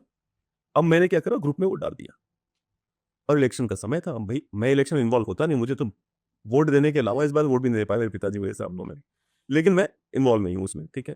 तो मैंने वो डाल दिया कि ये आए थे ऐसे से बोलते भाई साहब। उसमें कुछ लोगों ने कहीं की फोटो खींच के दिखाई कि बेसमेंट के इस जगह पे जाके दिखाया था आपने उनको, और मुझे लगता था इज दिस मैन डम, लाइक अकल नहीं है कि अगर कोई मेरा गेस्ट भी आ रहा है तो मैं उसको जाके ये थोड़ा दिखाऊंगा कि गार्ड का बाथरूम देख कितना गंदा है, आधे तक वो दिखाता हूँ। आई डोंट केयर उसने क्या, मैं तो था भी नहीं वहां पे, मैं एब्सेंट था, क्योंकि मैं अपने ऑफिस में अपना काम कर रहा था। उसने मुझे दोस्त ने बताया कि ग्रुप वो आए थे और बहुत तारीफ कर रहे थे। उसमें लोगों को प्रॉब्लम हो गई कि मतलब सर तारीफ कैसे कर दी तुमने, क्योंकि आप अध्यक्ष थे। तो मुझे वही बात लगता है कि अगर करंट, अगर मैं कंपेयर नहीं कर रहा हूँ प्रधानमंत्री जी से, अगर उनके साथ कुछ अच्छा भी होता है तब भी लोग बोलते हैं नहीं ये तो बकवास ही है। ऐसा नहीं फील होता आपको? सर देखिए फील तो होता है कभी कभी, लेकिन मैं बस ये सोच के रह जाता हूँ कि देखिए ultimately on a broader respect लोग तो प्यार कर ही रहे हैं, और ऐसे लोग तो हर जगह होते हैं। अब आपने झंडा फटने का जो इंसिडेंट बताया, इसके पीछे का आपको बताता हूँ एक कहानी, अगर लोगों को पता भी नहीं होगा। अभी कुछ दिन पहले की बात है, झंडा फट गया। तो झंडा फटने का उन्होंने मेंटेनेंस को या मेरे को नहीं बताया, वो थाने में जाके बाकायदा FIR करके आए हैं कि ये झंडा फट गया है, निखिल सिंघल के खिलाफ कार्रवाई करिए। और नाम आपको बताऊंगा, सीनियर मोस्ट पर्सन है सोसाइटी के, जो जीत कर आए थे चुनाव पिछले बोर्ड में। और साथ में पुराने के जो RW थी, KOA जो था अपना, उसके लोग ये सब मिलके एप्लीकेशन लेकर आए कि निखिल सिंघल के खिलाफ कार्रवाई करिए। हमारे सेक्रेटरी साहब का फोन आया, निखिल जी ऐसे ऐसे थाने से फोन आया। मैंने कौन है ये, मैंने उनसे बात करी, मैंने कहा बॉस फट गया है, उसको उतरवा लिया गया है, तो दूसरा लग जाएगा। सर ये तो आपका इंटरनल मैटर, हम तो बता रहे हैं आपको कि आपकी कंप्लेन आई है, लो ये सोसाइटी का मामला है। अब हमने कहा इसमें हम कार्रवाई क्या करें, उन्होंने कहा नहीं आप लीजिए, लेकिन हमने लेके रख लिए। तो आप सोचिए इस हद तक हेटरिस, मतलब इस तरह से आपस में करना, ये मतलब हम कहाँ लेके जा रहे हैं। और अगर आपने लोग भी ऐसा कुछ किया किसी के खिलाफ, जैसे किसी के खिलाफ आपने व्यक्तिगत हुए हैं अभी तक? ये तो व्यक्तिगत होना है ना, मैं पर्सनल हो रहा हूँ आपके लिए। सर देखिए have you been personal with anybody? क्यों होना है पर्सनल, मतलब मुझे मुझे लगता है देखिए हम जिस पोस्ट पे हैं वो पर्सनल तो है नहीं, पब्लिक पोस्ट है ना। और जो लोग कर रहे हैं उसके पीछे कुछ ना कुछ उनकी राजनीति है या सोच है, उनको दोबारा चुनाव में आना है, चुनाव में हारे हैं या जीते हैं, वही लोग करते हैं, कोई न्यूट्रल आदमी नहीं कर रहा है हाँ। तो मुझे नहीं लगता कि पर्सनल कुछ करने का फायदा है यहाँ पर। हाँ, मैंने पुराने बोर्ड को, लोग बोलते हैं कि आपने ये बोला था कि फोटो रिव्यू करोगे, आके फोटो रिव्यू करोगे, आपने प्रॉमिस किया था फोटो को रिव्यू करोगे, खिलाफ कार्रवाई करोगे, आपने वो नहीं किया। तो मैं उन लोगों को ये बता दूं, मैंने होटो में जो कमियां थी वो कमियां नोटिस में, लीगल नोटिस, जो फॉक्स मंडल की बात होती है, आपने लॉयर हायर कर ले जा रहे हैं, उस लॉ फर्म से नोटिस भेजा कि मुझे ये कमियां पाई गई, आपने ये किया, इसका जवाब दीजिए। ठीक है, उन नहीं आया, मैंने उसको परस्यू किया, जवाब नहीं आया। अब मैं उस हद तक नहीं जा सकता कि उनको जबरदस्ती जाके गला दबा दूं या उनसे मेरी दुश्मनी है। मेरी भी पर्सनल दुश्मनी नहीं है उनसे, उन्होंने भी सोसाइटी चला रहे हैं, मैंने भी सोसाइटी चला रहा हूँ। उन्होंने मेरे मैनिफेस्टो में था कि मैं उनसे पूछूंगा, रिव्यू करूंगा कि कमियां आएंगी तो क्या है, वो मैंने कर दिया। कहते हैं लोग फोटो रिव्यू नहीं कर रहे। अब रिव्यू में बचा क्या है, आप किसी को क्वेश्चन कर सकते हो कि आपने ये कमियां थी, इसका जवाब दीजिए, नहीं दिया, आपने लीगल नोटिस भेजा तब नहीं दिया। अब इससे ज्यादा और क्या करेंगे सर। चलिए, आप तो होटो की बात कर रहे हैं, मैं आपको एक बताता हूँ। भारत देश के एक विपक्ष के युवा नेता हैं बहुत बड़े जी। उनकी नागरिकता पे सवाल खड़े करने थे, तो हमारे डॉक्टर सुब्रमण्यम स्वामी जी ने सवाल खड़े किए उनकी नागरिकता पे। आज तक गृह मंत्रालय उसका उस पर एक्शन नहीं ले रहा। तो ये तो सोसाइटी की छोटी बात है, बड़े बड़े लीगल एक्शन नहीं होते हैं। अब ये बहुत बड़ा लीगल मैटर है कि कोई व्यक्ति हमारे देश का प्रधानमंत्री बनना चाहता है और इस देश का नागरिक के अलावा भी किसी और देश का नागरिक है, विच इज नॉट क्वालिफाइड, पर उस पर नहीं हो रहा एक्शन, तो ये तो बहुत छोटा मैटर है। सोसाइटी के रेजिडेंट्स डिसीजन मेकिंग में और कितने इन्वॉल्व हो सकते हैं? Don't you think this question is self answered? Like अगर मैंने चुन लिया आपको तो इन्वॉल्व नहीं हो गया? नहीं देखिए मेरे को ऐसा लगता है ये सब जो क्वेश्चंस है ना सर, ये क्वेश्चंस वही फैलाए जा रहे हैं, बनाए जा रहे हैं, नैरेटिव क्रिएट किया जा रहा है, मतलब कि आपको इन्वॉल्व नहीं किया जा रहा है, आपको बताया नहीं जा रहा है। मुझे मुझे कोई रेजिडेंट ये बताए कि कोई ऐसा काम सोसाइटी में हुआ है जो कि उनको लगता है गलत है, जो सोसाइटी के खिलाफ हुआ है, जिसमें पैसे वेस्ट किए गए हैं, तो ये क्वेश्चन मैं वैलिड समझूंगा। मैं वही काम कर रहा हूँ जो सोसाइटी की डे टू डे समस्या वाली चीजें हैं, बिजली, पानी और प्लास्टर।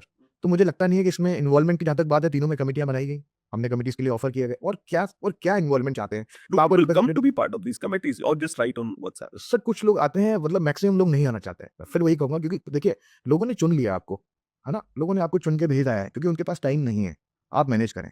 अब कुछ लोग क्या है, उसका फायदा उठा के उनको बताते हैं कि देखिए ये काम हो रहा है, आपको पता नहीं है। एक छोटा सा एग्जाम्पल है, एमपी के लोगों को ये बताया जाता है कि निखिल सिंघल की टीम डीजी चलाती है 6 घंटा दिन के अंदर। मैं एक रेजिडेंट से मिला, उसने बताया, और वो डीजल में पैसा बना रहे हैं। मैंने, निखिल जी आप गलत कर रहे हैं। ठीक है, मैं मिला, आंटी जी मुझे बताइए आपके पास मोबाइल है? कह रही हाँ मैं बीजे।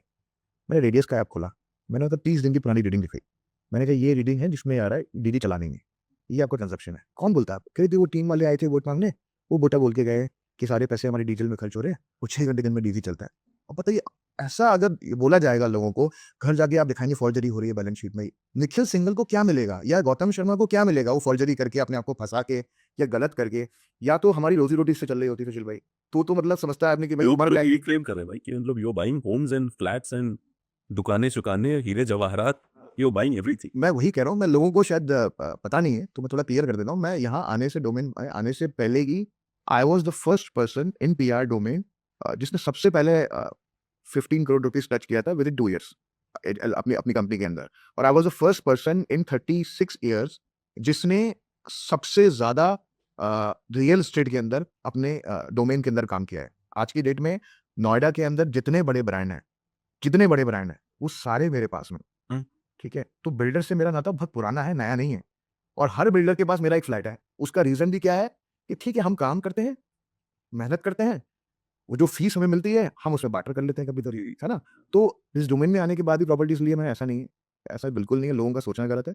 और सबसे बड़ी बात ये है कि अगर लोग ऐसा सोचते हैं तो उनको आना चाहिए और फील करना चाहिए इस डोमेन को। मेरे को लगता है ये मौका सबके लिए ओपन है। बाहर से बैठ के ये बोल रहा कि नहीं नहीं बहुत पैसे बना रहा है, दैट्स स्टूपिड। हाँ, तो मेरा ये कहना है कि देखिए लोगों को आना चाहिए और देखना चाहिए, फील करना चाहिए।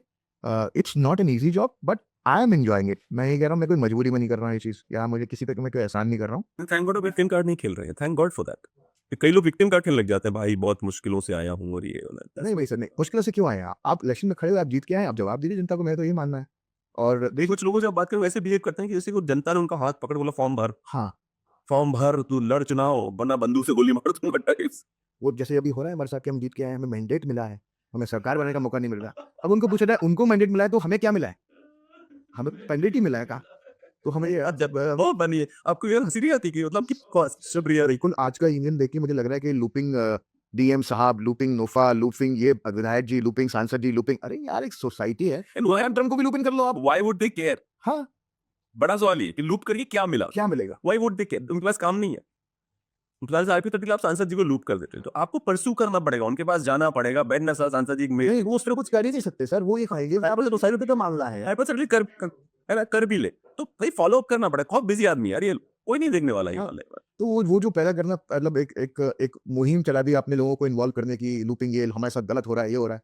तो मुझे लगता है ना, वो एक चीज ऐसी है कि जनता को अब धीरे धीरे समझ में आना चाहिए कि भाई लोग काम करने जो आता है ना, उसको जरूरत नहीं है इन सब चीजों की, वो काम करेगा। एक सवाल का टोन ही sarcastic है, मैं पूछ लेता हूं आपसे। मैं I'll read it as this because I find it really sarcastic.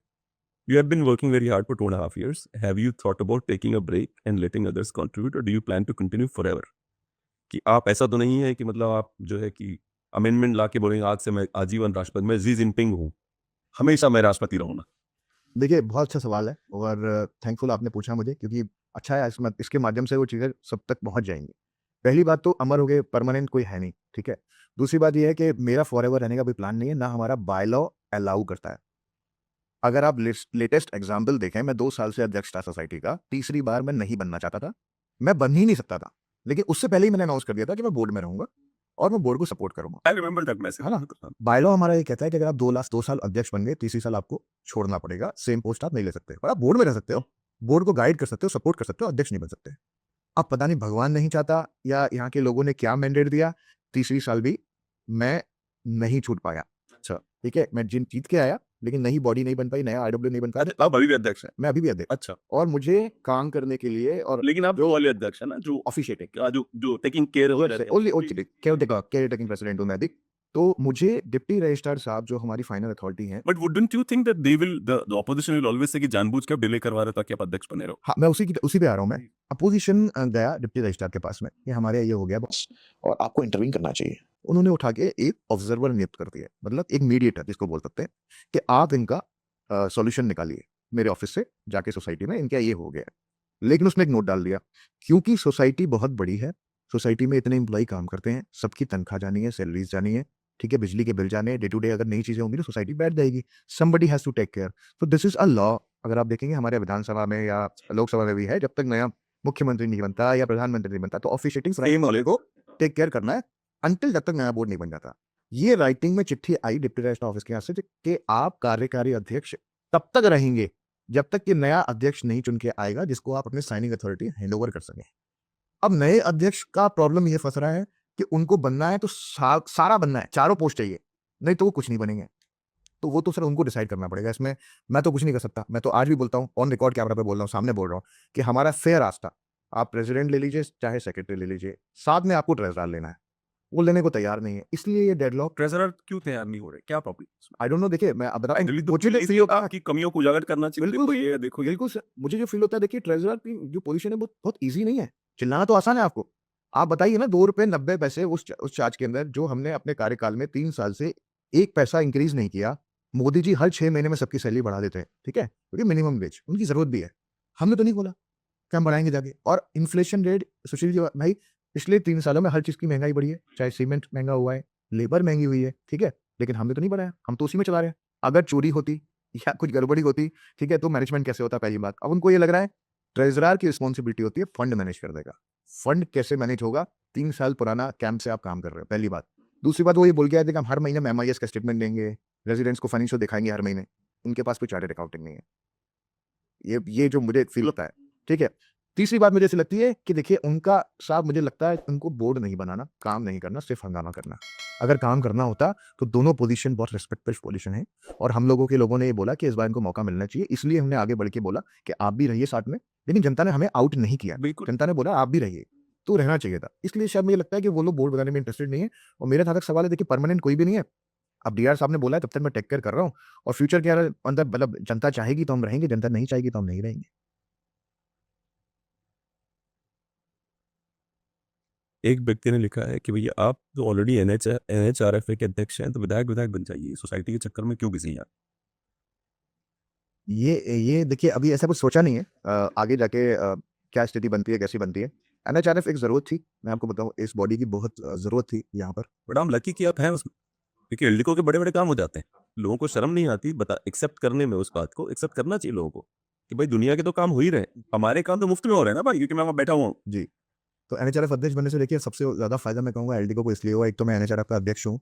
आसपास की रोड्स आप देख लीजिए, गार्बेज डंपिंग यार्ड देख लीजिए, कोई भी समस्या एल्डिको में होती है तो अथॉरिटी का ध्यान ये रहता है कि वहाँ पे NHRF के अध्यक्ष रहते हैं। और क्या है कि एक सोसाइटी का रिप्रेजेंटेशन करना और 25 सोसाइटी का रिप्रेजेंट करना, 30 सोसाइटी का रिप्रेजेंट करना, और नंबर्स आगे आगे बढ़ेंगे ही। अगले 3 महीने में 50 को भी क्रॉस कर जाएंगे हम, है ना? उसका रिप्रेजेंटेशन करना, तो वो एक प्रभाव पड़ता है किसी के ऊपर भी।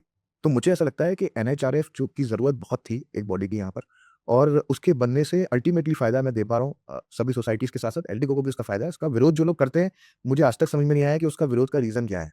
बड़ा अजीब मुझे लगा। क्योंकि देखिए आप इंटरनल पॉलिटिक्स करते हैं, आप अपने वोट के ऊपर हकदार हैं कमेंट करने के, देने ना देने के। लेकिन अगर बाहर वाले लोग भी अगर आपको वोट कर रहे हैं और उनको भी आप गलत ठहरा रहे हैं, तो फिर आपकी सोच में गड़बड़ी है। फिर कहीं न कहीं आप डिस्टर्ब्ड हैं। आप एल्डिको में बोल सकते हैं निखिल सिंघल को वोट मत दीजिए। कुछ लोग ऐसे हैं बाहर जाके भी बोल रहे हैं। मैं कुछ ग्रुप्स देखे, वो बाहर डाल रहे हैं। यही जो मेल्स करते रहते हैं ये टीम के लोग, वो लिख रहे हैं बाहर वाले कि निखिल सिंघल एल्डिको में ये कर रहा है, वो कर रहा है, आपने कैसे उसका हैदराबाद अध्यक्ष बना रखा है, आपने कैसे। उसको राइटिंग में जवाब ऐसा दिया है कि आप देख के हैरान हो जाएँगे।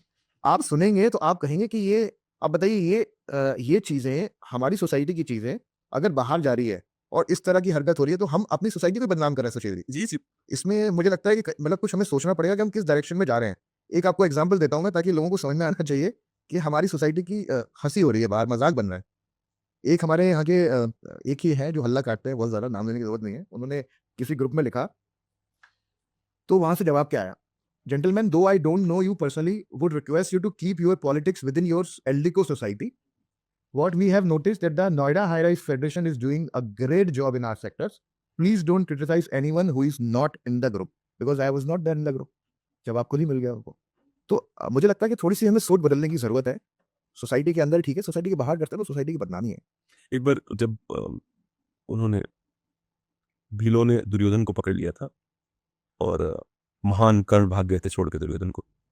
तो जब जब पता चला युधिष्ठिर को, वो जंगल में ही थे, कि दुर्योधन को पकड़ा गया है, तो युद्ध की स्थिति पहले से ही थी पांडवों और कौरवों में। तो जो व्यक्ति आके बोलता है, तो युधिष्ठिर कहते हैं भीम और अर्जुन को जाओ और उसको बचाओ।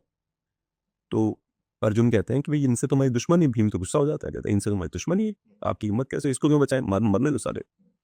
तो युधिष्ठिर बहुत अच्छी बात कहते हैं कि वैसे तो हम 5 और वो 100 हैं, पर जब बाहर वाला कोई आएगा तो हम 105 लोग हैं।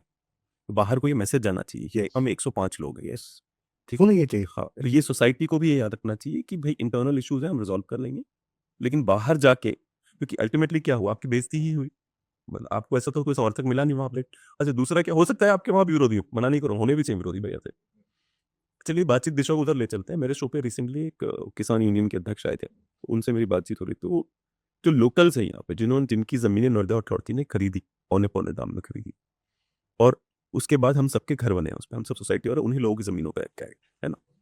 वो उनका दुःख दर्द ये है, या लोकल्स का दुःख दर्द ये है कि सोसाइटी वाले एक तो समझते नहीं है लोकल्स को। सोसाइटी वालों की नज़र में लोकल्स गुंडा बदमाश है, ये गुंडे ही होते हैं, ये पढ़े लिखे लोग नहीं हैं। जबकि मैं उनको बहुत अच्छे से जानता हूँ, वो जेनुइनली बहुत अच्छे लोग हैं, सच बता रहा हूँ मैं आपको। 2-4 बैड तत्व हैं वो अपना सोसाइटी में जो होते हैं, 2-4 बैड तत्व।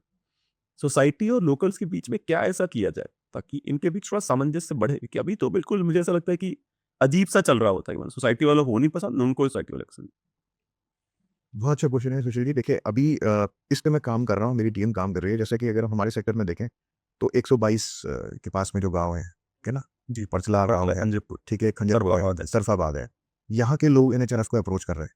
कल का ही मैसेज मेरे मोबाइल में पड़ा हुआ है, वहाँ के अध्यक्ष हैं अशोक राय जी का।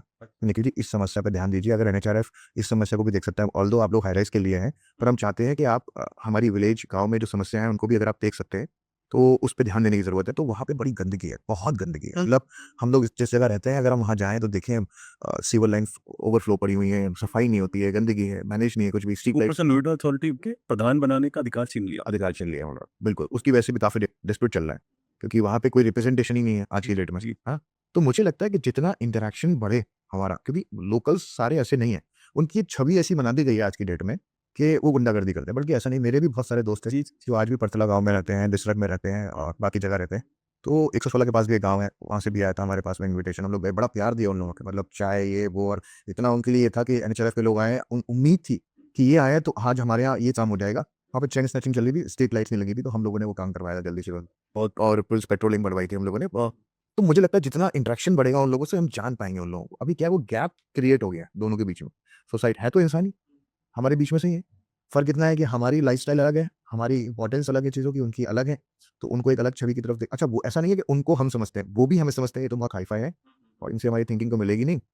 और ये मैं आपको दोनों से, दोनों साइड से है चीज़। तो धीरे-धीरे इसको एक प्लेटफ़ॉर्म पे लाने की ज़रूरत है। अभी मैं एक नाम नहीं लूँगा एक पॉलिटिशियन का, और मिला था, तो उन्होंने मुझे बोला कि निखिल तुम्हारी पॉपुलैरिटी तो गाँव में भी बहुत तगड़ी हो गई है। मैंने कहा सर कैसे? कहे तुम्हारे आस-पास के जो गाँव हैं, दे नो वेरी वेरी यार कि तुम ग्राउंड पे काम करते हो, ये करते हो, और तो मेरे को लगता है कि तुम लोग एनएचआरएफ में अच्छा काम कर रहे हो। तुम लोग अब साथ-साथ ना विलेजेस को भी ले लो। तो हमने अभी ये इनिशिएटिव लिया है, जो मैं आयुष्मान कार्ड कैंप यहाँ लगा जी, सोसाइटीज़ में लगा रहा हूँ। अब मैं धीरे-धीरे विलेज में भी जाऊँगा, क्योंकि उन लोगों को उसकी ज़्यादा ज़रूरत है। बिल्कुल। उस कार्ड की असली ज़रूरत उन्हीं लोगों को है। तो मैंने अपनी टीम को बोला है कि आप जो भी इनिशिएटिव है, हमें लगता है जितना बेनिफिट हम इन लोगों को दे सकते हैं, इन लोगों को भी दीजिए। क्योंकि सोसाइटी में, एलडीको में रहने वाला आदमी एक बार वो अपना इलाज आराम से करा लेगा, उसको दिक्कत नहीं आएगी। उन लोगों, आज ही आयुष्मान कार्ड वाला काम काशी आयुष्मान का कार्ड वाला काम चल रहा है, और हमें उम्मीद है कि मतलब फ्यूचर में जैसे-जैसे इंटरेक्शन बढ़ेगा, ये जो मिथ है कि लोकल्स गुंडे होते हैं, ये खत्म होगा। ऐसा नहीं है आज की डेट में। मुझे नहीं लगता ऐसा कुछ है। क्योंकि सभी इंसान, सबकी लाइफ जीना इतना आसान नहीं है सबके लिए आज की डेट में। मुझे लगता है सोसाइटी वालों को ये सोचना चाहिए, अगर कोई तुम्हारा गाँव होता और वहाँ पे कोई बाहरी ऐसे आके सोसाइटी में रहता है और तुम्हें वो सोचते कि लो क्लास पीपल, हाँ। तो तुम्हें भी बहुत बहुत फ़ील होता है सर, बहुत फ़ील, उनको ये फ़ील होता है, उनको ये फ़ील होता है। अभी जब उस दिन एक दिन खिचड़ी का जो आयोजन था, जी, थोड़ा था, वेरी ब्यूटीफुल ना, आई लव। तो मेरे पास मैसेज आया। अरे वो जो खिचड़ी थी ना, मैं आपको दोबारा, और बहुत टेस्टी थी। Thank you. क्योंकि आपको पता है, मैं आपको बताता हूँ, गाड़ी निकल के ना मैं वहाँ पहुँच गया था। परथला वाला जो रोड आके नहीं, इसमें मेन जो एफएनजी मिलता है। तो मैंने विपिन को बोला, मैंने यार वो खिचड़ी का प्रोग्राम है क्या अपने? क्योंकि फ़ोटोज़ आ गई आपकी तब तक ग्रुप में। जी। तो कहते हैं हाँ, वो उधर वाले गेट पे है, क्योंकि हम उधर एमपी 3 से निकले। मैंने कहा नहीं, वापस गाड़ी घुमा, चल के कुछ खा के, तो इसलिए वहाँ उधर से आया होगा सामने से मैं। ऑफ़िस से निकल चुका था मैं। जी। जी, जी, हाँ। तो मैंने कहा देखिए, जो हमारे पूरे पुराने जो रूट्स हैं, जो चीज़ें खत्म हो रही हैं, जो कल्चर है, वो हमें मतलब उनको याद रखना चाहिए, बच्चों को याद दिलाना चाहिए। मकर संक्रांति क्यों है, खिचड़ी का महत्व क्या है, ठीक है? अभी रिसेंटली मैं हमारी जो सोसाइटी के सीनियर सिटीज़न के लिए कुछ प्लान कर रहा हूँ बड़ा, ठीक है ना? वो सब मिले थे मुझे, तो उनके लिए कुछ प्लान कर रहा हूँ, बड़ा प्लान कर रहा हूँ। शायद मतलब उनको बहुत आशा है मुझसे, और उन्होंने कहा ये काम आप ही कर सकते हो। तो मैं उसका काम कर रहा हूँ, जल्दी वो भी रिवील करूँगा। तो मुझे लगता है कि जो चीज़ें ऐसी हैं जो लुप्त हो रही हैं सर, मैं ये कहूँगा, है ना? मकर संक्रांति या हमारे जितने त्योहार हैं पुराने, उनको हमें दोबारा से ना एक, उसको ना कैटलिस्ट की तरह से करने की ज़रूरत है काम करने की, ताकि हम लोग उस चीज़ों में वापस जाएँ। अल्टीमेटली वही है सर, वापस फैशन आप देखिए ओल्ड वाला ही वापस आ रहा है। ठीक है, आज की डेट में वेस्टर्न जितनी भी कंट्रीज हैं वो वापस योगा की तरफ जा रही हैं, वापस राधे राधे और श्री राम की तरफ उनकी झुकाव बढ़ता जा रहा है। तो हमारा तो ये अपना खुद का है, तो हम इसको अगर दूर कर देंगे तो हमसे बड़ा मूर्ख नहीं है कोई। सबसे फनी पता है क्या लगता है मुझे कि हमारी ही बुक की बातें हम इंस्टाग्राम व्हाट्सएप पे गोरों के मुंह से सुन के खुश हो जाते हैं। खुश हो जाते हैं। We don't even read it कि this is our book, we didn't read it. गोरे ने बोला भाई, गोरे ने बोला गोरे, you are a very good singer, would you like to sing few lines for us, this is the last question. Because you genuinely यार, क्योंकि मेरी पता है एक और बात बताता हूँ, सोसाइटी के लोगों से मेरी एक और समस्या है। एक तो ना ओवर कॉन्फिडेंट बहुत होते हैं, दे विल टेल यू अरे बहुत अच्छा गाता हूँ मैं नहीं भैया वर्स्ट सिंगर्स। बट आपके साथ क्या था कि मैंने जब लोग बोल रहे थे ना गाई गई, मेरे उन्होंने भाई ऐसा ना हो निखिल भाई डिसअपॉइंट मत कर देना मुझे जब हम गाना था, you remember that day when we said but you sang really well. तो क्योंकि आपको ना सुर पकड़ ले तो समझ है आपको बिल्कुल कि हाँ यहाँ ऐसे ऊपर नीचे ऐसे करना है। प्लीज आप बोले सर आपके लिए कोई भी गाना है जो मेरे लिए मत सुनता है और पसंद हो, मतलब पता नहीं किशोर कुमार का जो आपके मन कोई भी बताइए ना, मेरी याद नहीं आना थी भाई। Bro any song. Kishore Kumar. Bloody Gen Zs they don't even know Kishore Kumar rappers. Do you know Kishore Kumar? एक गाना मैंने सुना था अभी हाल ही में, कौन सा? ये किसी की मुस्कुराहट। हाँ तो that's not that's Mukesh, but that's fine. Can you sing that? ऐसे ही मुस्कुराहट। किसी की मुस्कुराहटों पे हो निसार, किसी का दर्द मिल सके तो ले उधार, किसी के वास्ते हो तेरे दिल में प्यार, जीना इसी का नाम है। क्या बात। और ये शायद सूट भी कर रहा है सिचुएशन पे, यदि ये जो डोमेन है उसमें हम यही करने की कोशिश करते हैं कि जितनी हेल्प कर सकते हैं लोगों की करें। आगे का मैं सुनाता हूँ आपको लाइन। रिश्ता दिल से दिल के एतबार का, जिंदा है हमी से नाम प्यार का, लुटे जो प्यार के लिए वो जिंदगी, जले बहार के लिए वो जिंदगी, किसी को हो ना हो हमें है एतबार, जीना इसी का नाम है। क्या बात है सर, आप भी अच्छा गाते हैं। Thank you so much for coming to our show. Nikhil bhai, it was fun. It was genuine fun to speak to you.